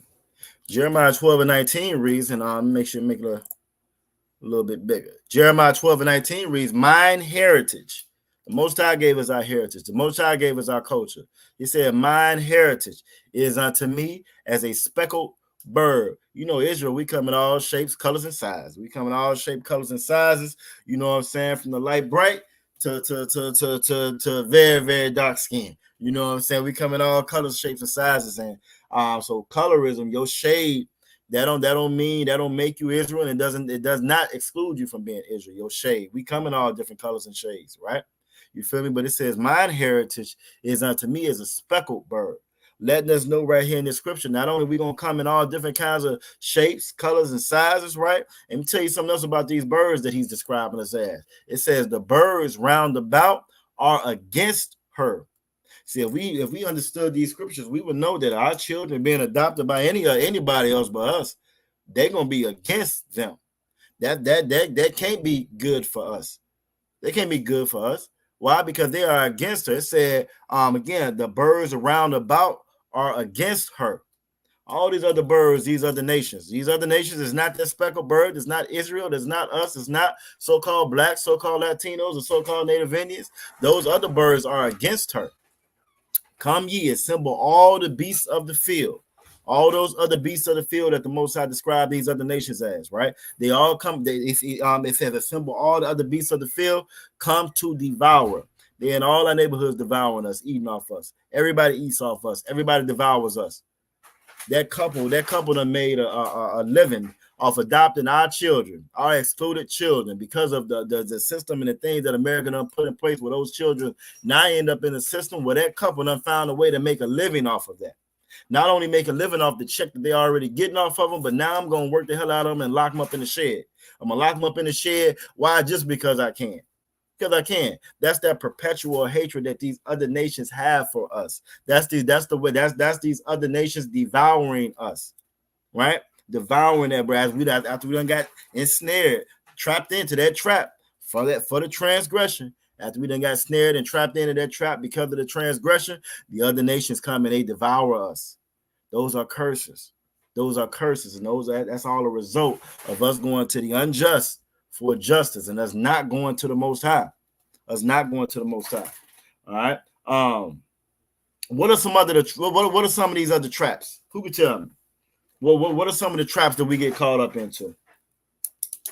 Who could tell me? What's some of the traps that we get caught up into by transgressing, by the sin? What traps do they lead to? What traps are we falling for in the past, in history or whatever? What are some of these traps? And while y'all get this, we're going to go back to the Webster's real quick. I'm going to go back to the Merriam-Webster dictionary. What are some of these traps that we fall into, right? Y'all give me some of these traps.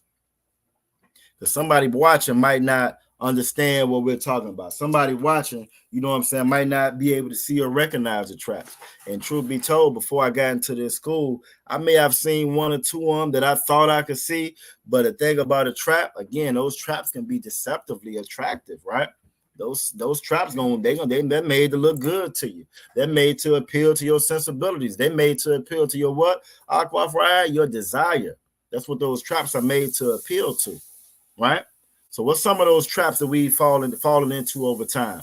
Let me get the Webster's back up real quick. What's some of those traps we fallen into? I see one of them. I said the feminist movement. Give her a hand. That's absolutely one of the traps that we fell into. And the fact that you mentioned the feminist movement, right? The feminist movement, that again, it was a different feminist movement from what they gave to our sisters as opposed to what they gave the other nations. Right, you got Jewish or Hasidic women right now in New York that's getting social assistance, getting welfare. Right, their husband is there. They got big houses. They got nice cars. They own jewelry stores. The whole nine. Well, when it came to us and us getting that check, guess what? That man couldn't be in the house with you. That father not being in the house with you. When you look at the stats behind a single parent household, period. Right, when you look at that stats of single motherhood, those are the children that end up in the foster care system. Right, that so again, that trap that you talked about, that's what led to the transgression. That's what led to us going to these other nations and us getting caught up in it within that system right there. So that's a great one. Integration, absolutely integration. Because we fell into integration, it was deceptively attractive. That integration looked good. Boy, that look good. We was going to get what they got, right? We going to get what they got, send our kids to their school. We're going to get the money that they get. We're going to drive the cars they drive. That integration looked real good until we stopped making higher institutions of learning. We didn't make those no more. We stopped producing the amount of doctors that we were producing before. We didn't make that no more until we stopped being number one for married households, families together, sending our kids to college, producing doctors, producing lawyers, producing doctors,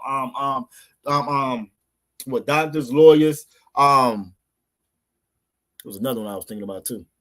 Engineer. We were big in all of that, right?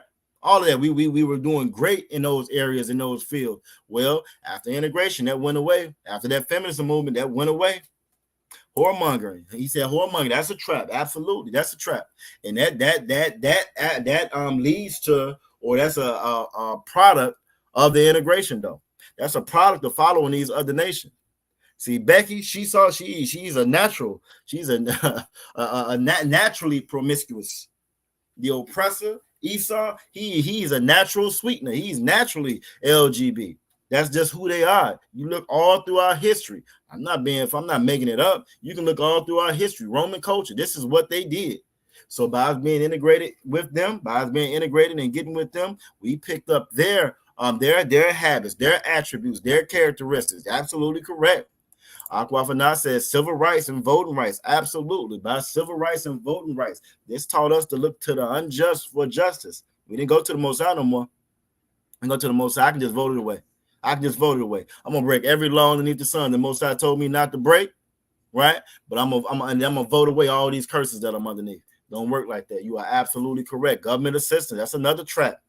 Drugs, that's another trap. Project 25, that Project 25 is crazy. When you read that Project 25, it's like the white man's wish list. You know what I'm saying? And Project 25 is Esau's wish list. That's his wish list. Like you know what I'm saying? If Santa Claus was real, this is what he was saying to Santa Claus. You know what I'm saying? Christianity is another trap. It's another trap again that we fell into, right? That we fell into, you know what I'm saying, by again transgressing and breaking the laws of the Most High. All right. Now that other part of that scripture, that Proverbs 12:13 said the just shall come out of trouble. The reason why we can't come out of Christianity, the reason why we can't come out of drugs, we can't come out of government assistance, we can't come out the effects of civil rights and voting rights and whoremongering and integration and the feminist movement. The reason why we can't come out is because we're not just. We're not just. So let's look at that word next. I want to look at that word next. I want to look at just. All right. Pull up the word just. Because again, it's very important that we get the definitions of these words, so we know what these words mean. All right. So just. Definition 1A, having a basis in or conforming to fact or reason. All right. B, conforming to a standard of correctness, right? The Bible says, what I made crooked, you can't make straight. Ain't nothing correct about these people. There's nothing correct about these other nations. Nothing about it. Definition C, faithful to an original. Well, who's the original? The original is the Most High power. The original is the one who gave us a definition of brotherhood, of sisterhood, of love, gave us a definition of sin, right? That's the original. But we don't follow the original, and we damn sure ain't faithful to the original. All these Christians walk around and say that they Christians, but being Christians means that you Christ-like. They're not faithful to that title. They're not faithful to that name. They damn sure not faithful to our King Christ. They're not faithful to him. They don't do what he did. They do what the pastors say do. They break every law that the Most High said don't break. They eat pork. They eat shrimp. They eat crab. They eat lobster. They eat all of that. They go to church on a Sunday. They worship fake and false idol God. They worship Allah. They celebrating Christmas. They celebrate Mother's Day. They celebrating Father's Day. They standing in that line voting. They celebrating their birthday. They doing everything the Lord said do not do.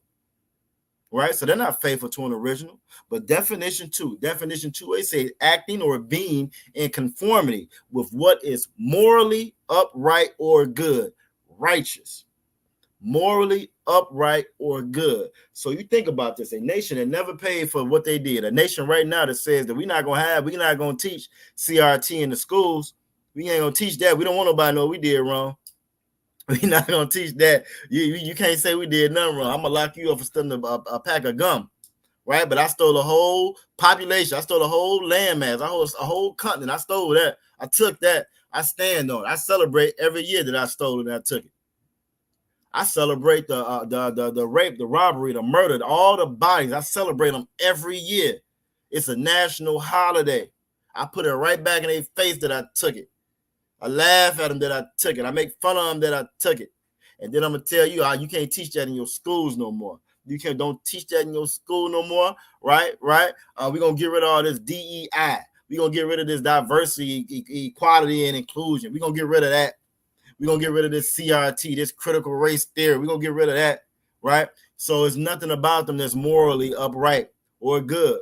If I'm a moral person, if I made a mistake, if I did it on purpose, if I committed a wrong act, if I'm moral, I'm going to want that rectified and I'm going to make amends for it. But if I have no morals, I don't care about making no amends for it. I ain't doing no wrong. And if I really don't have no morals, I'm really morally object like that, not only am I not going to pay for what I did, I'm going to make sure I penalize you for everything I can. I'm going to make up stuff to penalize you for it. I'm going to take your same children and work them in a damn barn because they're not a moral people. They're not an upright people. They damn sure are not righteous. Let's look at that word righteous. I'm going to show you how all these words tie in together. And they're all saying the same thing, but we miss it because we follow people that do not follow the Lord. We follow men that were never ever called by the Lord. You look at that word righteous.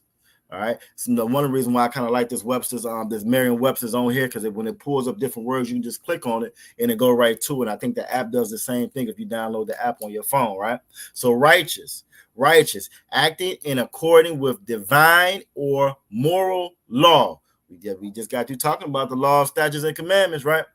The Most High is the original. Did he originally give us that law, statute, and commandment? Look how the Most High's wisdom is. For as much as they try to lie and say that this book is old, it's obsolete, it don't mean anything no more, you can't use that no more, it's irrelevant now, right? Why y'all following that book? Why y'all listening to that book? Well, it's amazing. This damn book saying the same thing the website saying.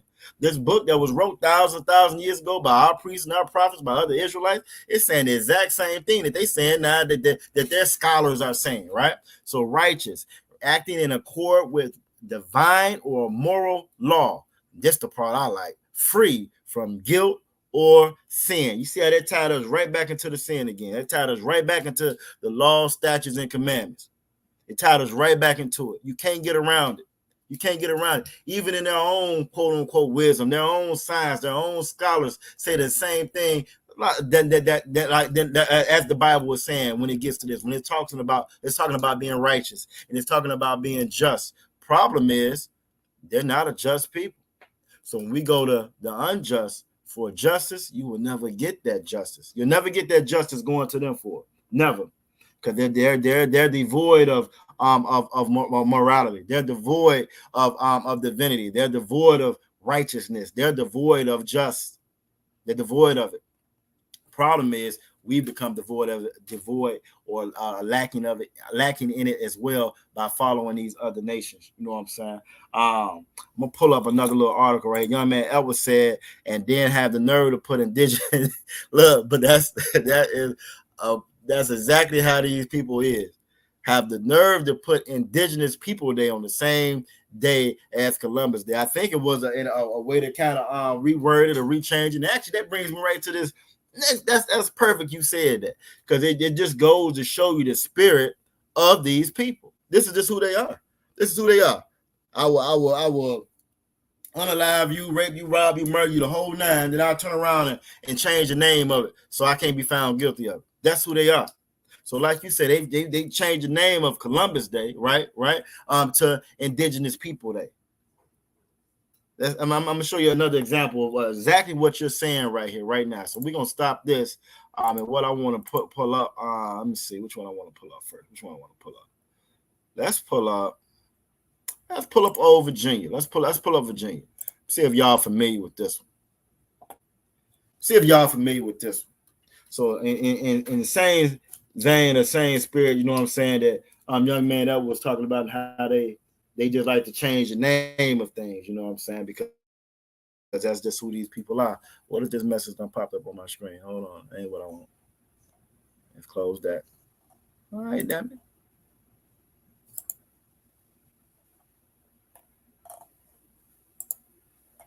All right, that'll work. All right, so this one popped up right here. This is the same thing they've been doing all around the country.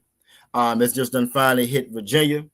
Virginia is next. Virginia, a lot of these other countries like Virginia, Texas, South Carolina, they try to make sure that they always are in the front line.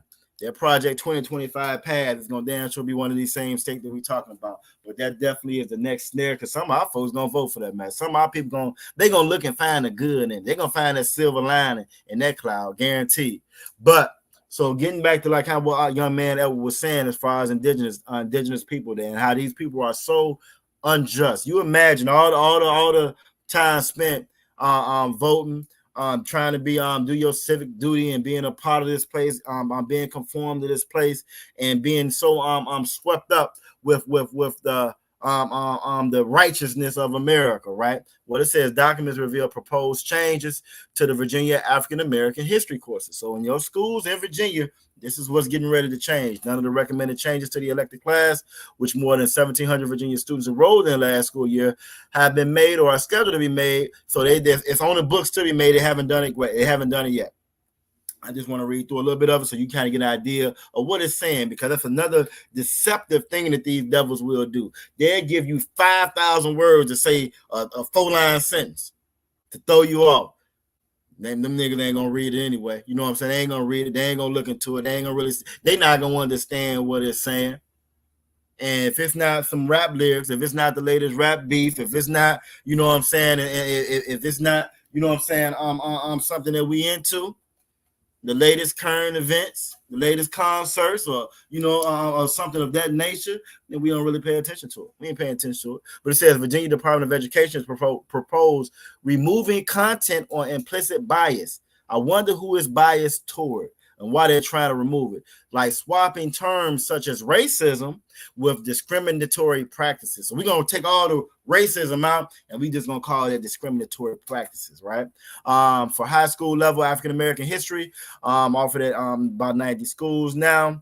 And again, even though it's saying 90 schools, that's going to be all the schools, because when they change the curriculum in one, they change the curriculum in all of them. Why? Because they're not going to buy books for this school, books for that school, book for that school. The Department of Education don't work like that. That's why when you get a state as big as Texas, when Texas changed the curriculum back in 2012, right, and they started calling slavery the Great Migration and all that, everybody else in the country started to change as well, which is why you're seeing these same changes here, right? Same changes here. But again, let's keep going. Which one? It's a couple more that so you can really understand what they're saying right now. So again, racism is going to be changed to discriminatory practices. It's going to take it's going to be the evolution of racism in the United States, Richmond's role in slave trade, economic disparity, privilege, red lines, all this stuff. These are the things they're going to change. These are all the stuff. All the stuff is going to get changed over it, right? See what else? Because it get good the further down you get into it. It starts to make sense the further down you get into it. I bet. So terms and phrases such as rise of racism or institutional racism and white supremacy were also recommended to be replaced with discriminatory practices or racial violence. All right, so that's going to change. Won't be no more white supremacy in there. These documents show the same pattern of attempts to whitewash and erase Americans' legacy of racism that we've seen in other states like Florida. So again, slavery is going to be no longer slavery. That's just going to be, just discriminatory practices. That's what that's going to be. What else? Well, this is another line I wanted to make sure. I should have highlighted it. They're going to change the definition of privilege. They don't like it when we say that they got white privilege. That's going to go away. What else? I think this is where I wanted to get to right here. All right, bet. So,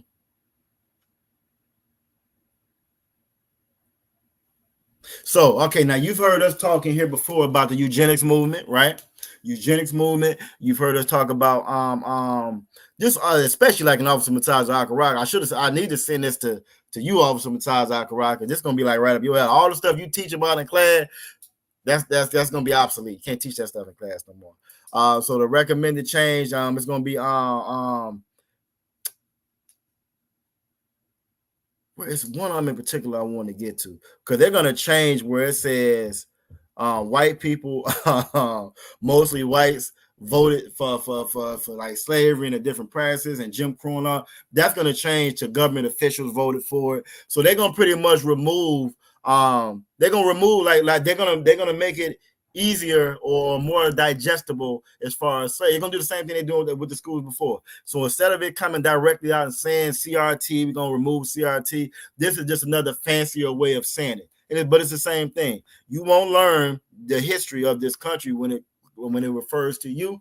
You're gonna learn that it was just, it was just different time.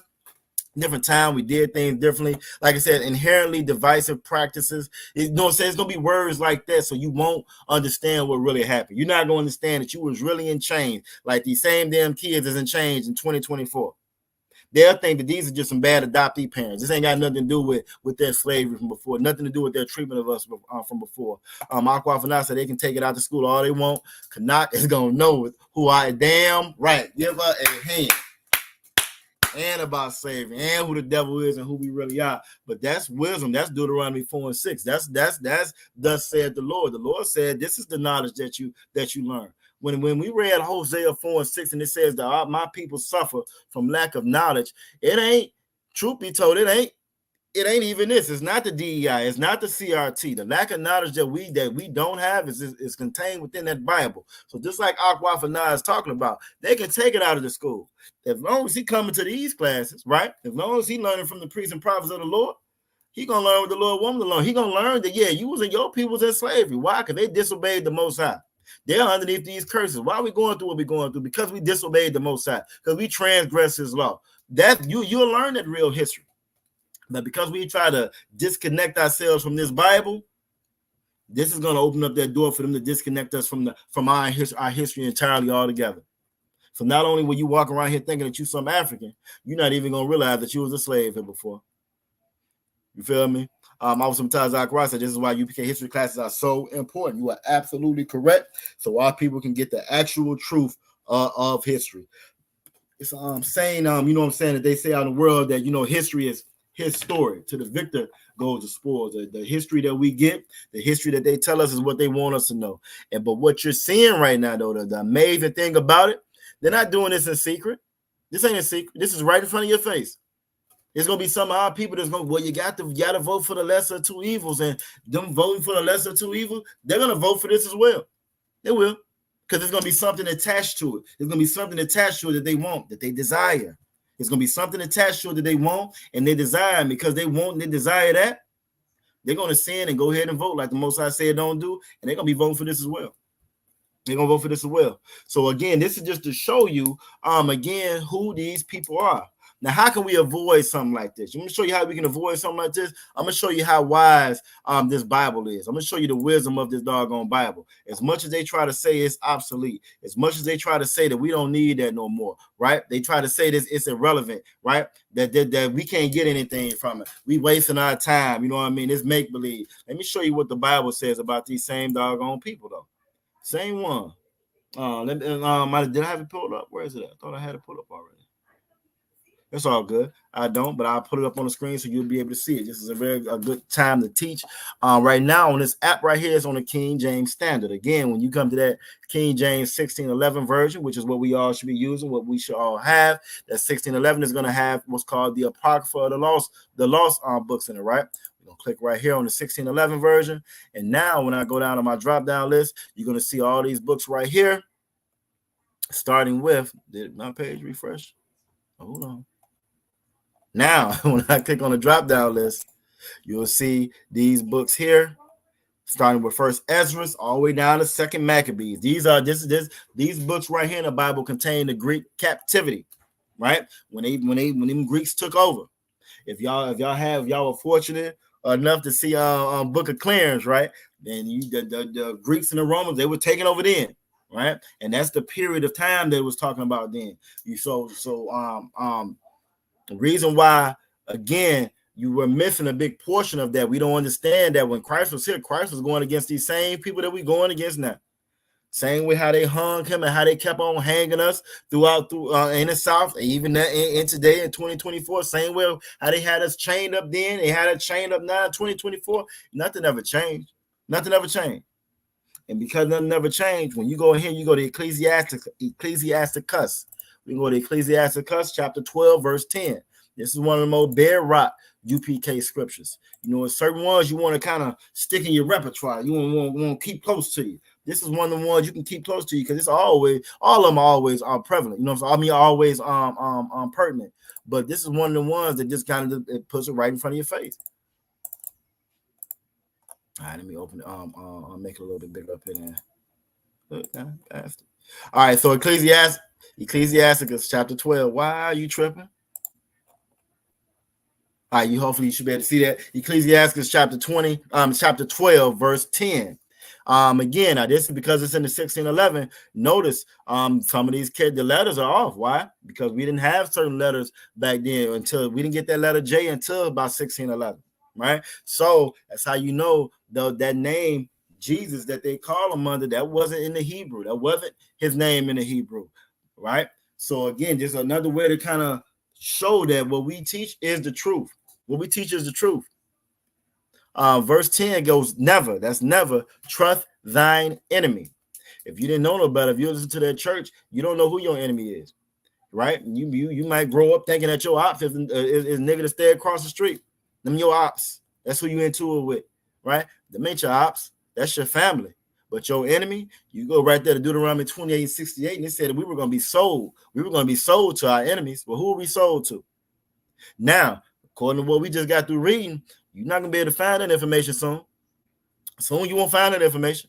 You might find maybe it was a transaction or something back in there. I don't know how they're going to work, but you won't find that we were sold to our enemies, but you will find it inside this Bible. You're not going to, your pastors, they won't be teaching that we were sold to our enemies. Why? Because they don't even attribute Deuteronomy 28:68 to us. They don't attribute anything in the Bible to us. They don't say that the blacks, the Latinos, the Native Indians are God's chosen people. Y'all are the Israelites. You were in slavery then. You done been in slavery building up everybody empire, the Assyrian, the Babylonian, the Persian, the Mede, the Roman. You done built everybody empire as slaves.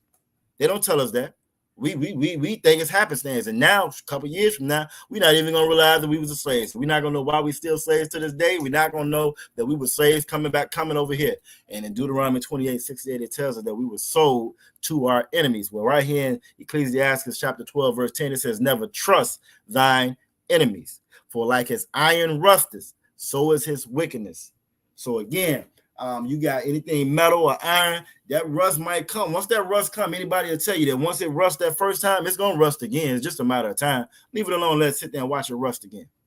So as much as we marched, as much as we voted, as much as we held their hand, as much as we fought in their wars, as much as we joined their police forces, we took our kids out of our school system, our HBCUs, which are historical now because we ain't building on them no more. We took them out of our schools, put them in their schools. Nothing has changed.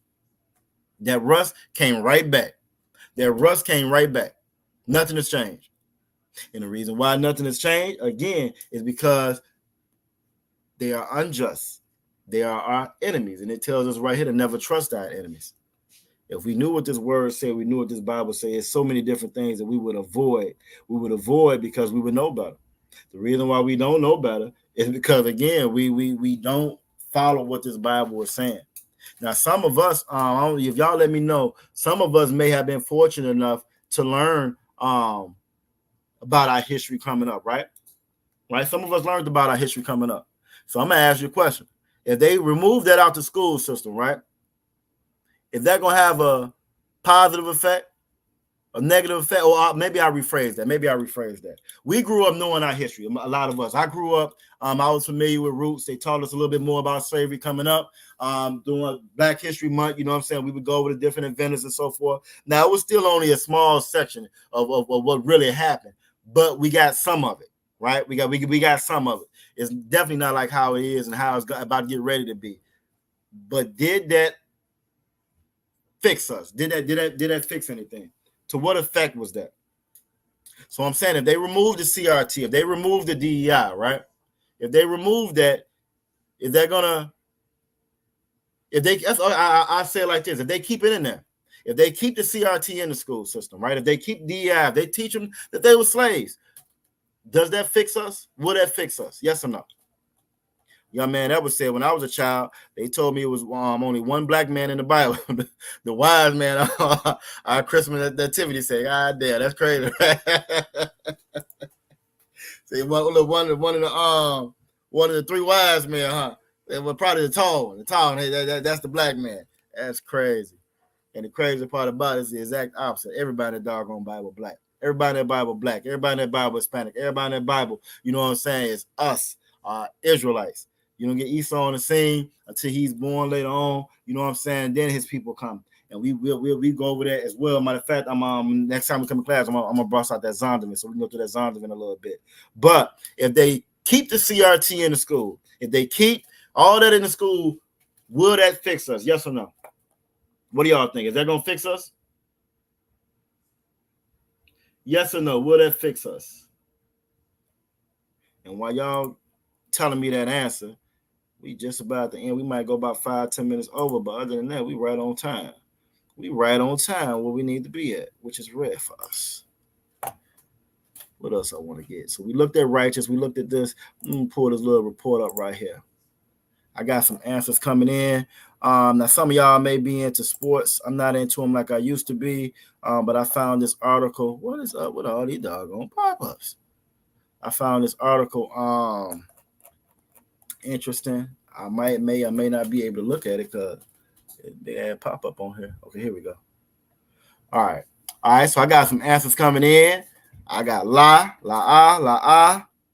Aquafra said we have to know and understand the days of old. Damn right, and see y'all are wise because y'all been in here. This is Emmitt Smith. Y'all may know Emmitt Smith, great football player. He was interviewing Reggie Jackson, right? Reggie Jackson is I think he's a baseball player from back in the day, if I'm not mistaken. Hold on, I might be wrong. Yeah. He's a Hall of Famer from baseball, I believe. But anyway, he said he was interviewing him. He said Reggie Jackson's stories of racism in Birmingham, Alabama, and why DEI is so vital. And this is why I asked that question. Now, this is somebody that again has more I wouldn't say so much more experience, but he's right there integrating sports and so forth. And so when you read this report, a lot of times we look at a lot of these stars, you know what I'm saying, and we think that they have it so much better. But a lot of times it's a lot of regret in there. It's actually a story I was going to pull up with Roy Jones. I don't know if y'all familiar with Roy Jones, but his son just committed suicide. So we always tend to think that things are better on that other side, not realizing it's no way to escape these curses. There's no way to escape these curses. So it says Reggie Jackson's recounting last week of the racism he endured while playing in Birmingham in 1967, which again isn't that far away from where we at now, right? Them same devils that had them kids locked up, they was around this time. Reinforces why DEI is diversity, equity, and inclusion. Another word for CRT, another word for affirmative action programs or whatever. And whenever you hear that word DEI, they trying to say niggas. They saying blacks, Latinos, Native Indians, specifically they saying blacks. Another Hall of Famer in a different sport said, what is that? He said that he felt like DEI was important, that it be taught. That he was remember being called a N-word, being refused service at restaurants and hotels while being a member of the Birmingham A's. He says it needs to be told so we don't continue to make the same mistakes over and over again. Now, and even though he said that, right? Even though he said that, he also chimed it up. I think they asked him if he could, would he go back and do it again? And his response was like, no. He has one account where he says he one of the coaches, I guess he's a famous coach, Paul Bear Bryant, whoever, you know. I'm not the biggest fan of football, but anyway, one of the coaches put his hand on his shoulder and said, "This is the kind of nigga we need to be." You feel me? And he said it as a compliment, but he said he didn't take it as a compliment, of course. So person calling you, you're not gonna take it as a compliment, right? Then they asked him, you know what I'm saying, if he could go back and do it again, if he would, he said no, he wouldn't. So again, we hear a lot of these stories and we think so great. They force feed us the Jackie Robinsons, and they force feed us the Martin Luther Kings, but then you'll speak to some of these other ones, they get to tell you how it was, and it wasn't beautiful, it wasn't pretty. It's just that these things are romanticized to us now. Why? So that we'll keep on falling into that same snare, into that same trap. When I asked y'all if y'all think that it would make a difference, if it would fix anything, all the answers I got was lie. They were lie, and those answers are absolutely correct. Reason why, it's not going to fix anything. It's not going to fix anything. We can have Black history courses every day, all day, African American studies, every story, every one you go to. You have Greek fraternities at the HBCUs. At the HBCUs, you got Greek fraternities. Now, what's crazy about this, right? I remember some years back. Side note: I'm working. I was working. I had a slavery somewhere else, right? And we ended up loading trucks. And I was a little bit older, but the cats that was in there loading the trucks with me were a little younger, right? So they in there, they loading or whatever. And like even before the truth, I'm always been pro us, right? So I'm in there talking or whatever, and I'm saying, well, you know this, you know that, and you know it was like this before, like that. And when I say that they were oblivious to everything that I was saying, and these was young brothers that was in college at a HBCU at Virginia State, and they were oblivious to what I was saying. They were oblivious to us being slaves. It blew my mind. Because I would have thought that with them being at a HBCU, this would be something that they would teach. Well, no, it don't work like that. And it's not something that they focus on right there. I think at that time he told me, well, now African American studies, that's an elective. Ain't that let that Captain Cesare, I'll be saying, let that sizzle in your spirit. At a HBCU, you at a historically Black college, but that's an elective to learn about African American studies. This is why y'all answers are absolutely correct. It don't matter if they teach it, if they don't teach it, it don't matter. And the reason why, if we don't know what these scriptures say, then we still not gonna get no kind of justice. We're gonna hit 2 more scriptures and we're gonna be out of here. We're gonna go ahead and pull Deuteronomy 32:7. Remember the days of old, like Aqua brought up, because that's a great one to pull. We're gonna pull that one, then we're gonna go to this last one I want to get, then we're gonna get on up out of here. But y'all did a great job tonight. Let's get it. Deuteronomy 32:7.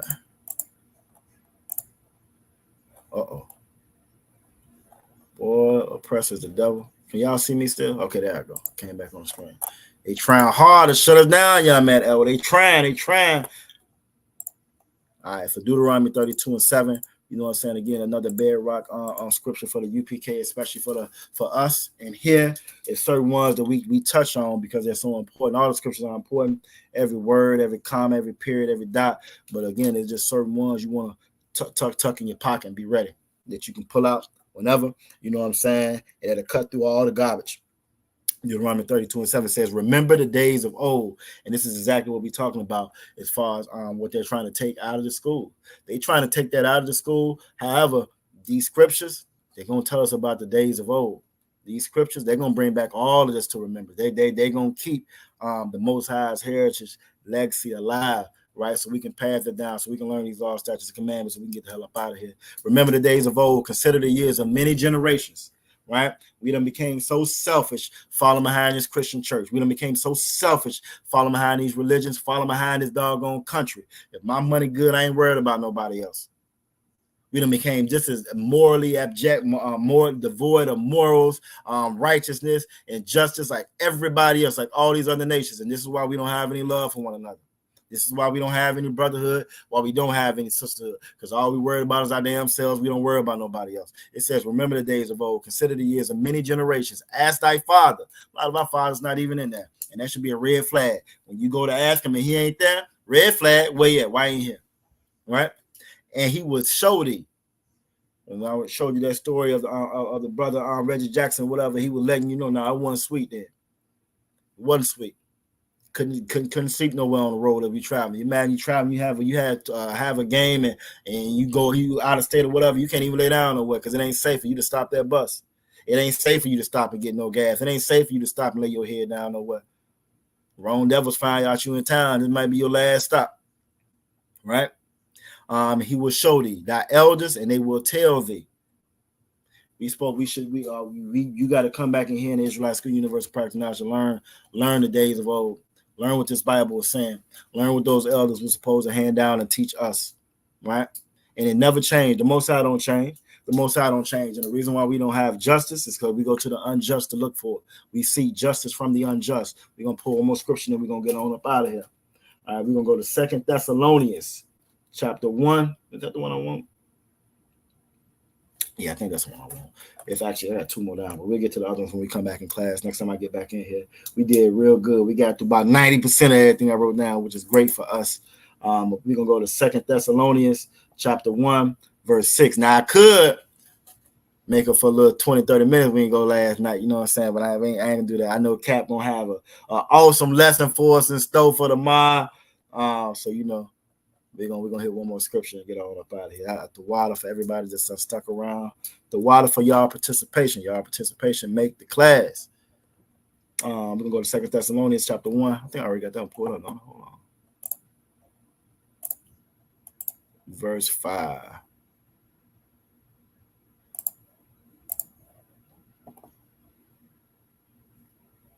What you waiting on? Come on. All right, there you go. All right, so we went over righteousness, we went over justice, we went over sin, the whole nine, how it's all tied in together. Morals, divinity, has all tied in together. These people don't know what justice is. They don't know. They know justice for them, but they don't really know what justice is because they're unjust people. They can't be just. And the same thing goes with us, though. If we're not following these laws, statutes, and commandments, we don't know what love is. We don't know what we don't even know the justice to ask for. We don't know the justice to ask for because we're not asking it because we love one another.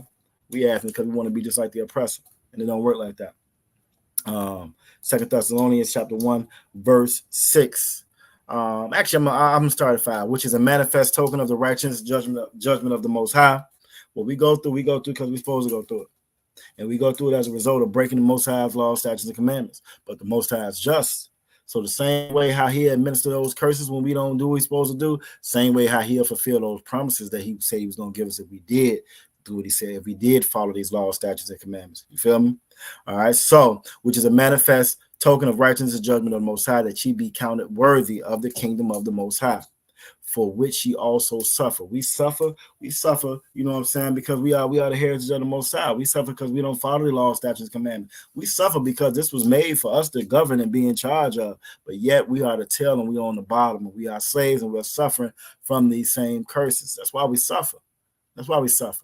The only way to stop that suffering, to ease that pain, to stop that affliction, is to come back to these laws, statutes, and commandments and get put in the rightful position that the Most High designated for us at the very, very beginning. Verse 6, seeing it is a righteous thing with the Most High to recompense tribulation to them that trouble you. Now, I was going to get that word recompense, but that just simply means to pay back. To pay back. So it's a righteous thing for the Most High. The Most High wants to. It's a righteous thing for him to pay back trouble for trouble, for all that pain and affliction, all the wrong things that they do for us, they do to us. It's a righteous thing for the Most High to pay them back for that. And the only reason he it doesn't seem like he is, or it's stagnating, and we're not there yet, because we have to do our part. We got to follow these laws, statutes, and commandments. You know what I'm saying? I'm going to end it there. Hey, that's a good spot. We're about 12 minutes over. That's a good spot. I'm going to end it there. When I come back, we're going to start with, as long as I remember, write it down. It's my starting point. The parable of an unjust judge. You know, when you get the Luke, right? It talks about an unjust judge. And even with an unjust judge, lady keep coming back and forth asking for justice, even with an unjust judge, because he getting on her nerve. I'm going to go ahead and get this justice for this lady. And so it's saying if an unjust judge would do that, even these judges in some of these courts, you feel me? They try to be somewhat, you know what I'm saying? They try to at least keep the docket clear. You feel me? So if they'll do that, imagine the Most High, who is righteous, who is just, what he would do for us if we did what he told us to do. You feel me? If we follow these laws and statutes and commandments like he told us to, you imagine what he would do for us. We wouldn't have to worry about no CRT or no DEI. We wouldn't have to worry about none of that. Reason being, the Most High will facilitate all that. You know what I'm saying? We will have our own. We would be the teachers like we're supposed to be.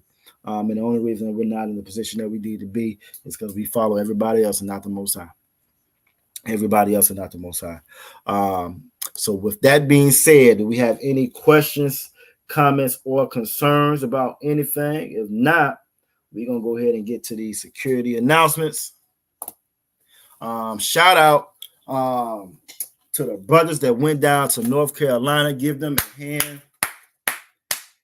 There's been some awesome videos online. I wasn't able to make it down there, but Virginia showed up. DC showed up. Went down there and helped out the brothers in North Carolina. The kids down there, the people down there in the projects or whatever. Everybody forgot about our people. The generals then brought out how same organizations as down there that have been getting millions and millions and millions of dollars. Non-profits down there, and ain't doing nothing with the people. But they gave out food, they gave out clothing. There's one video, man. I ain't lying. I love that video, man. Little dude, he trying to the wrist guards on. You know what I'm saying? They saluting. And then, but the one I think that touched me the most was the little guy took off his shoes, his old shoes, throwing them things in the trash and was putting on the shoes that he got out there. And that just shows you the poverty that our people in and the afflictions that our people are under. You know what I'm saying? Again, because of these curses. These curses are real, just like young man that was said in the beginning. These curses are real, and the only way that we're gonna really be able to be in a position to help one another, to alleviate that, to pull us out of that, is by following these laws, statutes, and commandments. So again, shout out to them brothers. Niggas made me proud. You know what I'm saying? They doing out there and made me proud. It was a beautiful thing to see. At the water, y'all make sure y'all send those tithes in. When y'all send those tithes in, you got to worry about that spending no money on no jet. You know what I'm saying? We ain't trying to get no jet, you know what I'm saying, going on men's retreat, none of that. You feel me? We ain't trying to buy a whole bunch of matching purple outfits, none of the above, you know what I'm saying? That's gonna go to minister, which means to serve our people. You feel me? That's what you saw out there on those videos that came out. Again, the water to them brothers, y'all did a hell of a job out there. Made me proud to know I'm part of this Virginia camp, you know what I'm saying? And the water to Commander Junior Hunter, you know what I'm saying, for just holding on to this legacy and passing it down to us. Holding on to this legacy and passing it down to us. Y'all endure. You endure to the end. You know what I'm saying? You endure to the end. Y'all stay strong. Y'all keep on coming back. Make sure y'all got y'all questions for tomorrow. Tomorrow's the scripture breakdown class. You feel me? Tomorrow's a scripture breakdown class. Make sure y'all bring those questions for tomorrow, so you can get a better understanding of this word. You feel me? Never think that you know everything that's in here. Is so compact with wisdom. It's so much. It's everything that we need. You feel me? But you gotta do your due diligence to make sure that you're learning. You feel me? Don't just be an observer of the word. You want to be a doer of this word. The only way you're gonna be a doer of this word is you know what this word is saying to do. You feel me? The water for everybody that joined us tonight. And with that, I am going to get ready. Damn right, the water, y'all. The water aqua. Y'all make the class. The sisters be coming in here showing out, but we gonna catch up and do our thing. Y'all make sure y'all tune in for the scripture breakdown class tomorrow. And on Friday we're gonna be right back with the Lasha 1 Quadash class. You know, we're gonna do what Virginia does. So the water for everybody joining us. I'm gonna have these things pulled up on the computer next time. I do this every time where I gotta come in here and look at them. Then I can't halfway find them. I should know about heart now, huh? Maybe I'll try to do it about heart if I can't find it real. So we're gonna see. The water. No, Most High Christ, I sure will. My brother, you know what I'm saying? Where the hell is he even? Okay, I know where they at. My bad. I forgot my own name, yeah. All right, so we're gonna wait to get to these security announcements again at the water for everybody tuning in, all the participation, the brotherhood and the sisterhood. That's real brotherhood and sisterhood.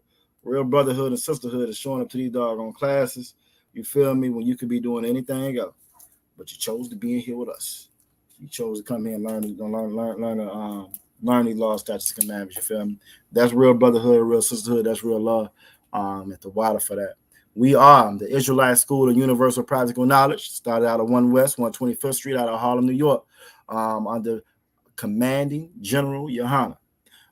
Since 1969, we've been teaching the truth of the Bible that all so-called blacks, Latinos, and Native Indians are God's chosen people. You are the Israelites. You feel me? We're not affiliated with any Christian organization, and we're not affiliated with any other fake Israelite group. If it ain't ISUPK, yeah, not the home of the truth. They're not the truth. They lying to you. You feel me? Rule for new brother sister. When new brother sister come to school, they're off limits for 6 months. They ought to be saluted only. They are here to share themselves of the world. They need transportation. The teacher will arrange it. After 6 months, if a brother or sister has an interest in a particular person, he or she must get permission from the head to speak to a brother or sister. There's another 6-month period in which the brother and sister will court each other. After this 6 months period, the brother and sister will get permission from the head to marry. Tithes, which is a commandment from the Most High, found in Numbers chapter 18, verse 21, and Malachi chapter 3, verses 8 through 10. It means 10th in the Hebrew, or ma'ashara. 10% of every penny of any increase the Most High give you, you want to give to the Treasury Department of the teacher. There's also a priest fund. That priest fund is a free will offering for the priest. It's not mandatory. That can be in whatsoever amount that you would like. Upcoming holy convocations. The next thing that we got coming up is going to be the feast of memorial of blowing of the trumpets. And that is Wednesday, the 2nd October. Wednesday, October the 2nd. All right. So y'all stay tuned. Stay tuned on the YouTube page, different social media pages, or you can always call the school if you need any information as well about any high holy days or whatever be coming up to let you know what we're gonna be doing. We probably will be doing something at the school. And with that being said, if there's anybody that wants to be any brothers that want to be a trooper, you want to make sure you're in all black boots, shirts, headband, war scarf, the whole nine. You in here ready to go, ready to serve. You know, come here and get in this work. Now, sisters, y'all can't be troopers, but we damn sure need your help, your support, your brother, your sisterhood. You know, you want to make sure your head is covered when you're in class, when the word's coming out. Brothers, you want to make sure your head is uncovered again. War scarf, war crown. With that being said, we're gonna give one courtesy salute to the brothers. Y'all Bashim, y'all shot back a thumb to all the Akim, and then to the sisters. Y'all Shema, all the thumb Bashim, y'all shy to all the Aquafian. The water for everybody joining us. The water. We're gonna go out with an intro. Thank y'all for hanging around. I will see everybody tomorrow in class. Shalom, Israel.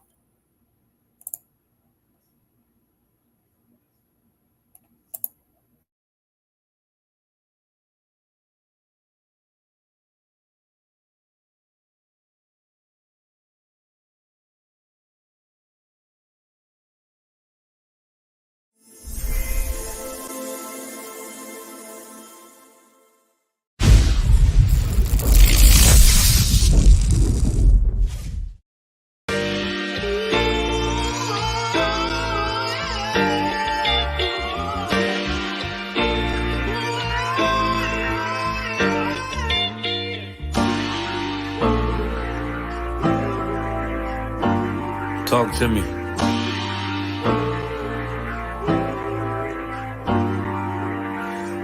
Played the horn of Lord and served other gods. Remember the days of old, we the lost tribes. They don't believe the Bible. They say a white man wrote it, but still celebrate them holidays from white men, don't they? Like Christmas and Thanksgiving appetites. I don't even see my closest family half the time. Going out ain't an option, I won't compromise. I got integrity and more heart than Valentine. I retweeted a book they sell on Amazon, owned by the same folks that told them to apologize. Remember slaves couldn't read, wasn't allowed. So it's meaning when I tell you I'm black and I'm proud. Murdered us with the sword, that's how we learned religion.